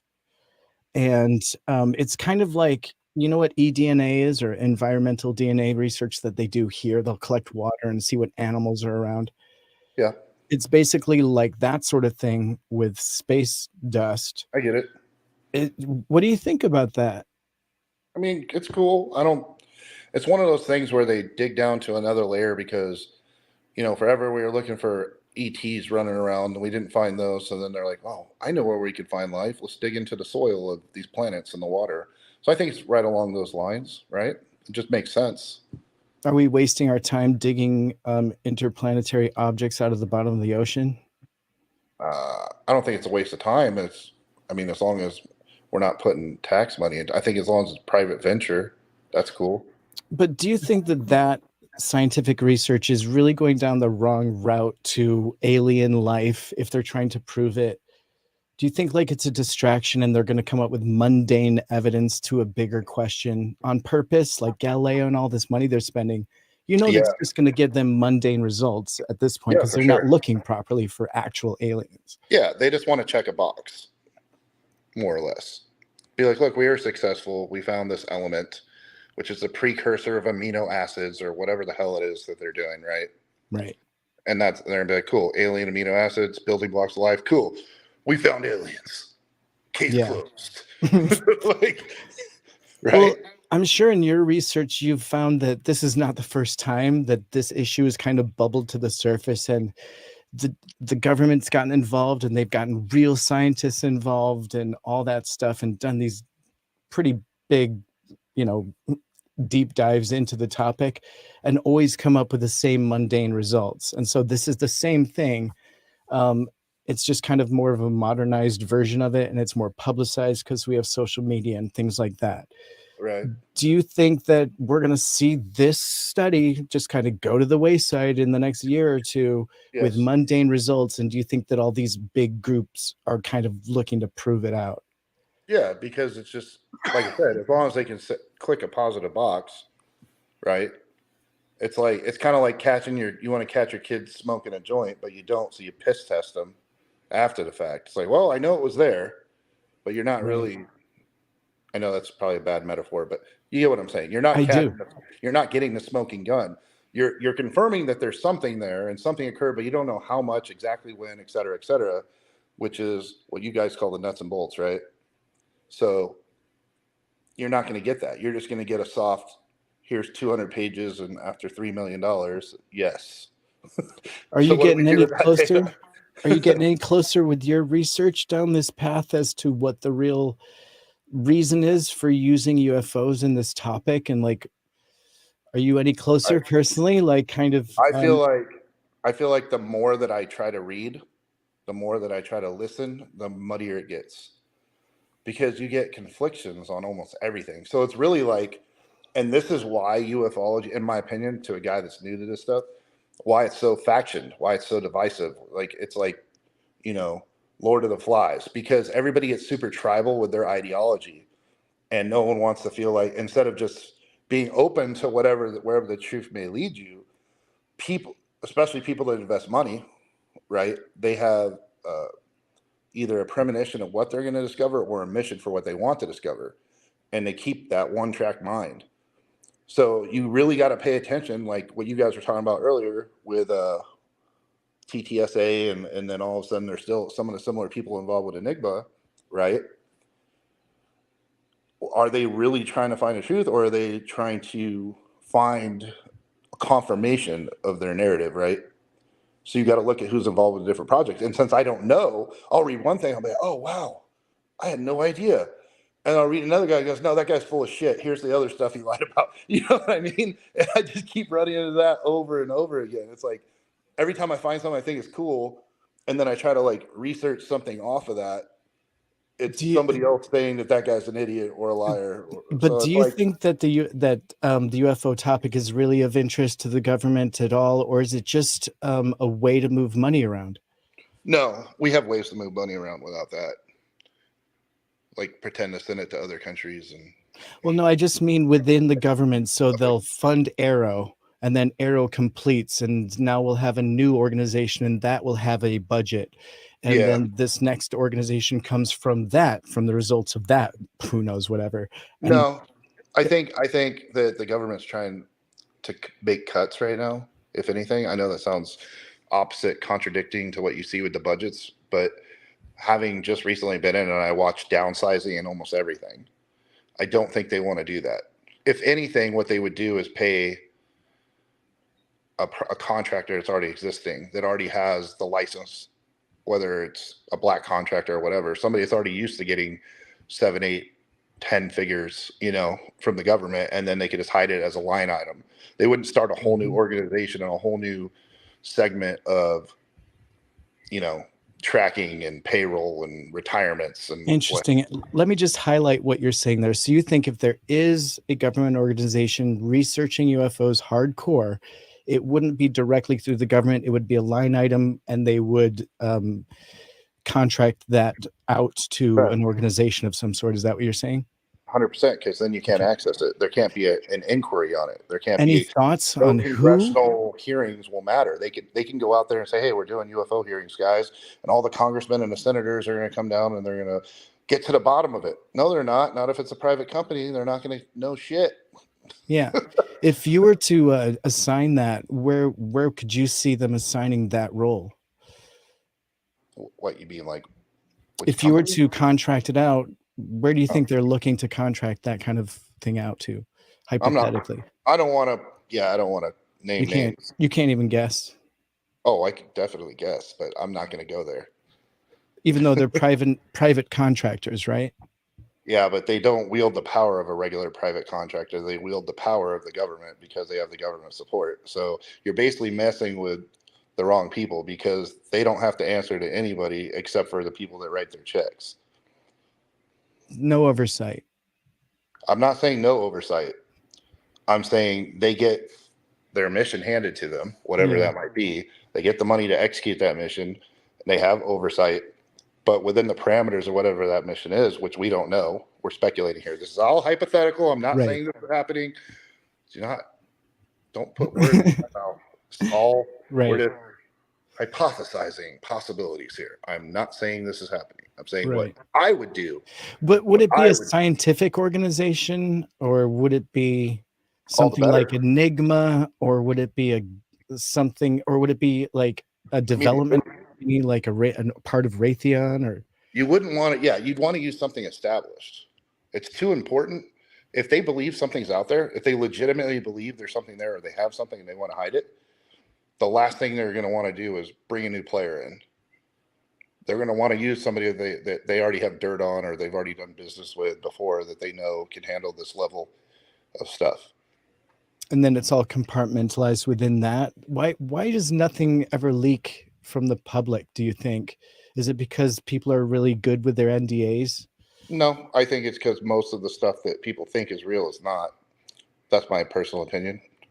I think number two, because you'd be amazed at the amount of stuff that does leak, right? Even at the high levels or higher levels, and it just never makes it out past a certain level because it gets down to certain people and they're like, well, as fun as it is to talk about this and as crazy as that story was, I'm not saying shit because it's like it gets like those kind of situations, right? So that's why I think most of the stuff, probably 90%, I don't know if that's an accurate number, over half of speculation is completely false, inaccurate, exaggerated, or a flat out lie when it comes to this stuff. Interesting. Hey, Dave, welcome back to your show. You know, El Ovni was really harassing. He was harassing us. He called me names, Dave. No. Specific names. I'm very sorry about that. Yeah. Family. He spoke badly about my family. He was talking about how, tiny RG was in the downstairs department. I don't know how he knew. I know, that was a secret. You guys didn't even pay for a subscription. Stop going to my leaks. And it was very cold in all those photos. RG leaks. Yeah, you got to turn the AC down before you take those photos in future. Natural reaction. It's not indicative of anything. Shrinkage. Chris, he did not. El Ovni did not call you guys ugly. Jenny, where did you send me a message? Instagram? Yeah, that guy talks a lot of smack. Oh, he's a jerk. He's got like 3 fights coming. I hope he's prepared. He's going to get mobbed when he gets off the plane. I can already see it. I'm just going to wear one of those hats with the beer cans on either side and the straw. I can't stand the guy. Be all party mode. I want to wear one of those really sharp, spiky bras from the Peter Sellers movies. Remember Pink Panther? Yeah, all I heard and was I'm going to give Dave bras. a big hug. Or El Ovni, I'm sorry. Give El Ovni a big hug with my Madonna bra. Take him out. Why do you want to wear ladies' underwear, Tim? Well, Secret Spy style. Secret Spy style. SOR wants to know why you're in the cross-dressing. It's Pink Panther. Do what you want to do. I mean, all right. That's probably the least controversial thing that happens on the show. But. You guys have never got into any spy stuff. Okay, I get it. Yeah.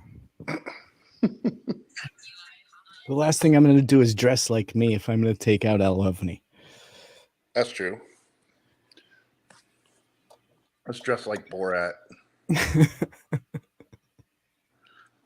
What do you think? I have the shuttle now, and I've added bunny ears. Yeah, I was wondering all the places you managed to fit that. I did add the bunny ears, I have to admit.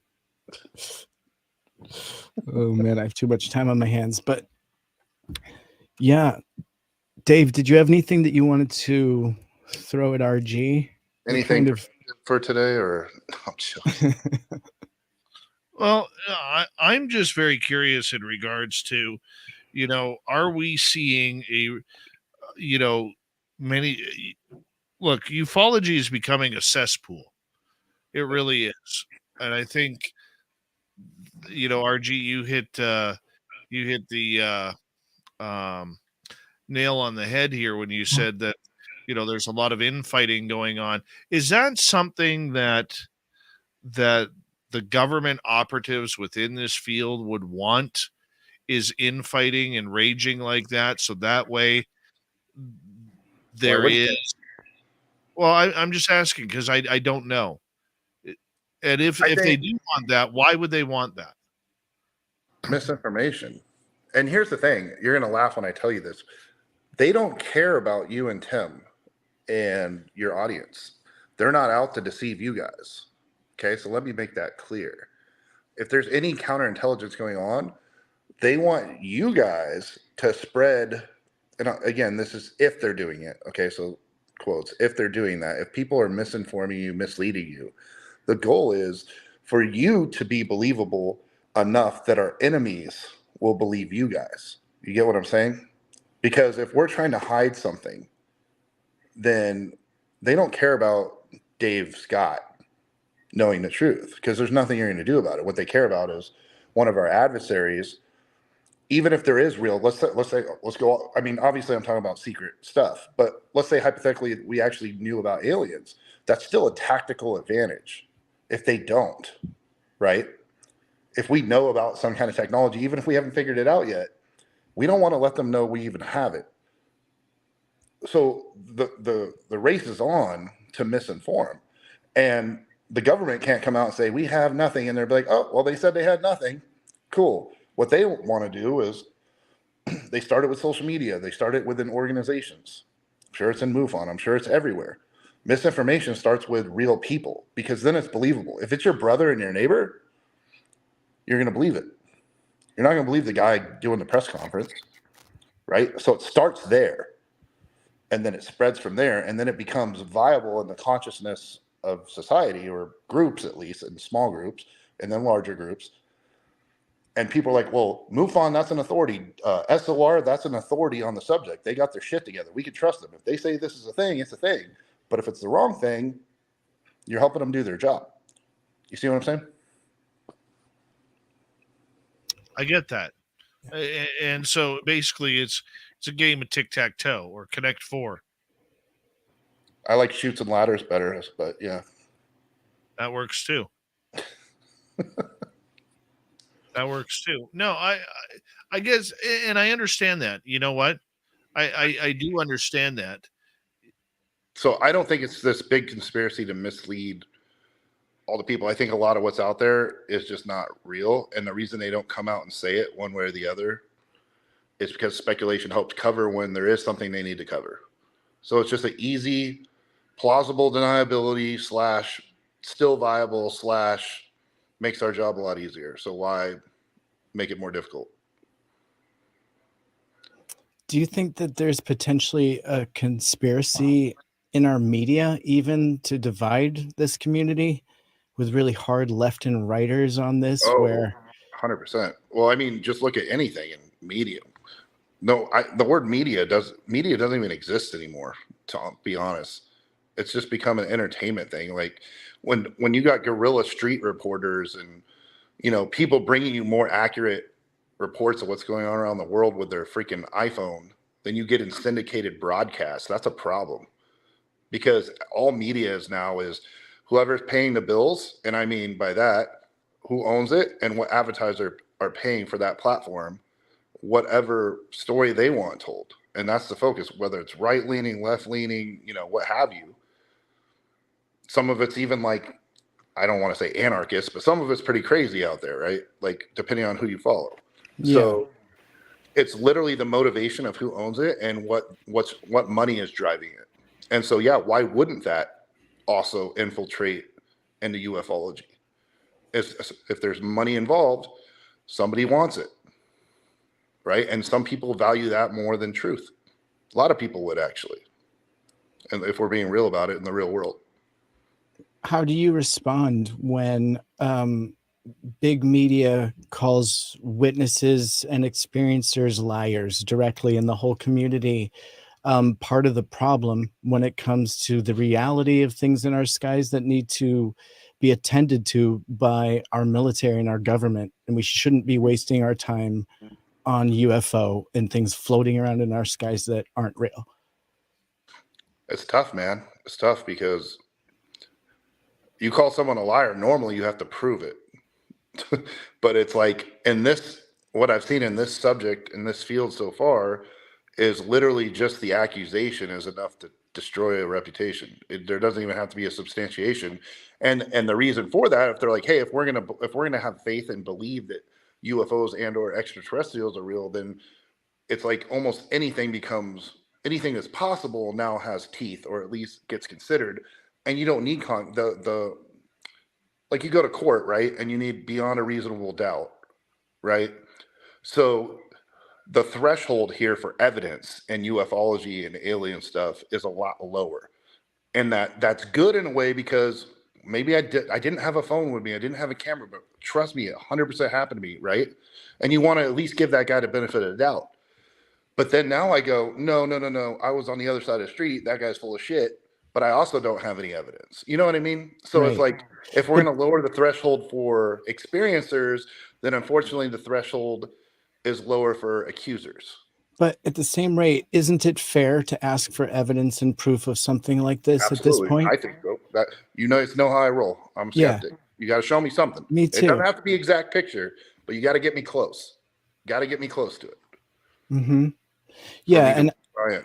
I don't think we need to throw out the baby with the bathwater. I still 100% appreciate people that come forward with just the experience, but I don't think that it moves us forward as much as proof. At this point, I think we're ready for proof and evidence, and so I think the new demand is for that, and I'm behind that actually in lots of ways. Now, I don't demand it, and I'm not calling someone a liar just because they don't have proof. But Correct. I think we are at a place now in this discussion where you need to come with something, I think, if you're going to bring it to us, right? You need to have something, a picture, something, just some data. Otherwise, it's just more anecdotal story, which doesn't really help. I mean, and I hate saying that because, you know, I only have a story with one of my experiences. But you know what? I don't actually talk about that one. I only talk about the ones that I have photographs or some evidence for. But that's just because I feel like that's where we're at. Do you agree with that, Dave? Well, Tim, the only problem is your evidence in today's ufology is only good for you. Right. It's not good point. for anybody. So I mean, this is, you know, I hate to sound like a broken record or an idiot about this, okay, but this is where I keep saying, show me proof. What is proof? Show me proof of what proof is, because everything in this field gets shot down. Now, Tim, I know you personally. I believe the stuff you caught. Okay, is that good enough for me? Sure. But for some of these people within ufology now, the way that the rats are hunting the rats, it doesn't mean anything anymore. Yeah. Your videos, your photographs doesn't mean anything. And when I see all these people go nuts over what proof is, please explain to me what proof is. Well, if I was to surmise a guess, and from what I can tell from organizations that are on this, it's a body of evidence that we're trying to build, right? And so from what you can kind of tell from the work of like Ted Rose's organization, for example, they're categorizing and then building evidence within each category to prove their theories. They don't have any answers, and they're not working towards any specific answer. They're just collecting evidence under each category, like orbs. Collecting evidence. Here's our evidence. Yeah, But like you take that evidence and you show it to some people within our community, they are going to tear it up and shoot it down because that's exactly what their job is, right. or that's exactly what they like to do. Whether they believe it or not is irrelevant. Okay, so if everything gets shot down, if we're not allowed to trust military eyewitnesses. We're not allowed to trust government eyewitnesses. We're not allowed to trust people who have anecdotal stories. We're not allowed to trust any video out there. We're not allowed to trust any audio or any photograph. What is proof? Well, what do you do with something like this? This is a book that's written by Richard F. Haynes, Dr. Richard Haynes. He works with Ted Rowe, and these are the guys that created NARCAP, and they're advisors to the AIAA. So this was a book that was written by Dr. Haynes, who's a major advisor on that community, on that committee. And within this are 242 case files exposing what they're calling alien contact. Now, I've made some notes in here, and a lot of this is conjecture, right? Because they're using a lot of assumptions in some of the wordage. But once you get past that, you get into the actual case files, and what they are actual case files with notes from the people that have already studied it, such as Jacques Vallée or whoever was on each case file. Wouldn't you consider evidence from CUFOS and some of the legacy programs that have files like this that also have physical evidence? All of the work that's being done by David Marlar, collecting evidence in case files, isn't that a massive historical database of evidence that should be absolutely shared and considered evidence? Should be. Well, I guess you were asking me what proof looks like. I would have to say something along those lines, no? Yeah, but it's all to the discrepancy of the reader, the viewer, the researcher, and the critic. Right. There is no 100% anymore. There's no standardized criteria. That's the bottom line. There's no standard criteria that everybody agrees upon. And because that doesn't exist, each moment, each story, each element of this entire subject becomes subjective. And it always will be. Mm-hmm. That was a and look, really good answer, actually. I'm a very open guy. If somebody comes up to me, and it'll happen in Vegas, where somebody will come up to me and they will say, grab your ass. Dave, I've never told this story before, but I'm going to tell you this story about what happened to me. I'm going to believe it. Okay. Because I know they're telling me in confidence. Some people, it's going to be harder for others than others to tell. Right. We're just the faces of the people, the voices of the people. That's all we are. Right. And I'm the faces of the rejects. I'm the same way. When people tell me a story, I believe them, because I don't see people really making stuff up in this category. It doesn't behoove anyone to come out with a story like this. No one's making these stories up, right? I mean, personally, from my experience, I've never had somebody just come up and give me a story that was obviously fake. Like, that just didn't seem to happen so far. And I don't always, I haven't come across that, but I mean, I'm sure it exists, and I would have to say there's probably a percentage, but most of them seem like they're people that have had an experience that they couldn't explain. I'm not saying it was ET, but it was there has to be a percentage of people, though, that they just are lonely or want attention or perhaps have mental illness. Like, that's a real thing. You can't just automatically say everything is legitimate. Like, you have to have your own, whatever your criteria is, you still need to have something. Right. That's like, hey, that sounds ridiculous. Like, there has to be a level, even though you want to believe and you're knee deep in the woo, there's got to be some things that you hear where you're just like, all right. Right. But it can even be an alien contact story. And I believe that experience was real to them. Like, it may not have been in a realm that I understand, but to them it was real, even if it was a consciousness only sort of thing. And I get that. Now, would I take that to the bank as being like, hey, aliens are real? No. But it doesn't make their story any less interesting. And if I hear someone else on the other side of the planet have the same experience, now I start to wonder a little bit, right? And it's those sort of things where you're just like, is it the conscious collective making some of those connections, or is it a reality that I'm not aware of? And it starts to really make you wonder. And this is where the lines start to get a little bit gray. And you can't just cross off everybody as a kook or as being disturbed, right?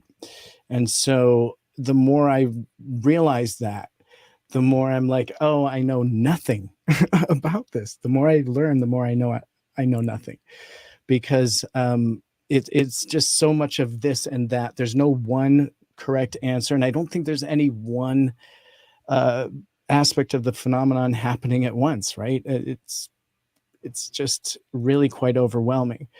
But the fact is, I'm not looking for evidence from everyone for me to believe them.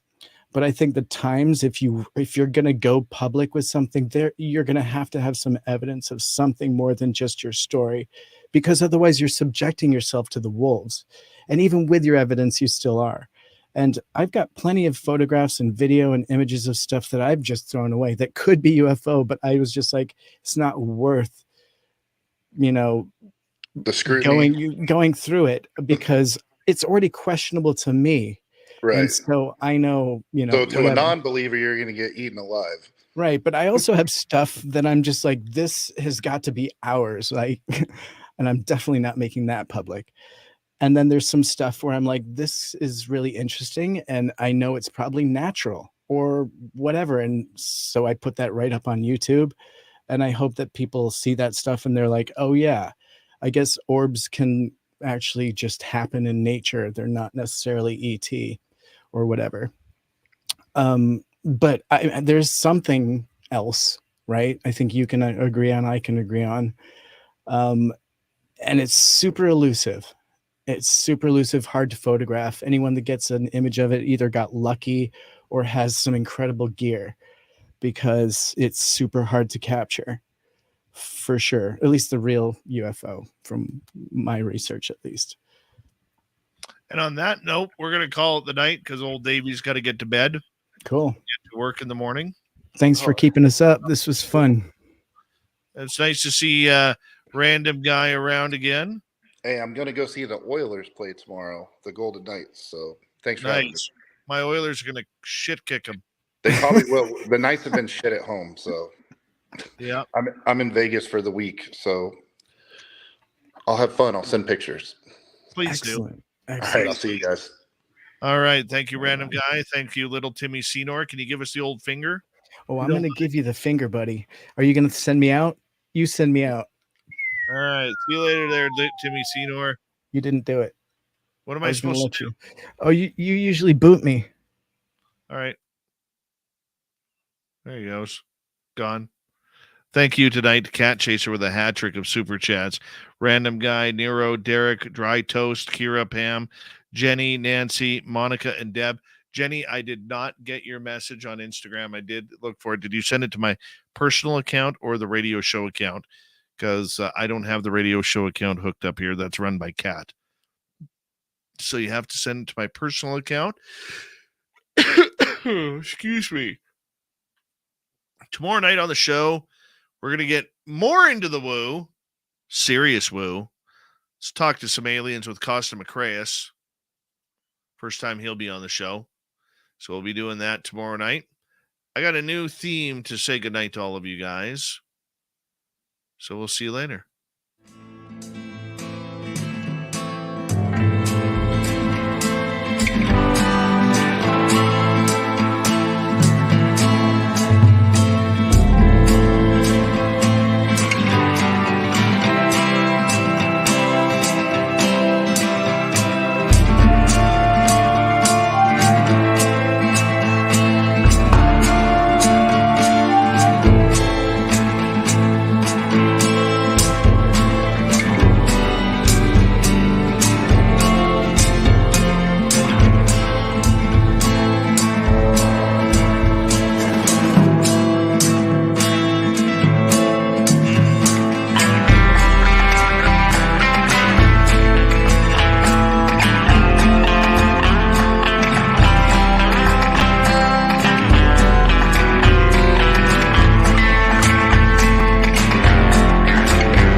healthy, my friend. You too. If you need bail money, give me a call. Always, Dad.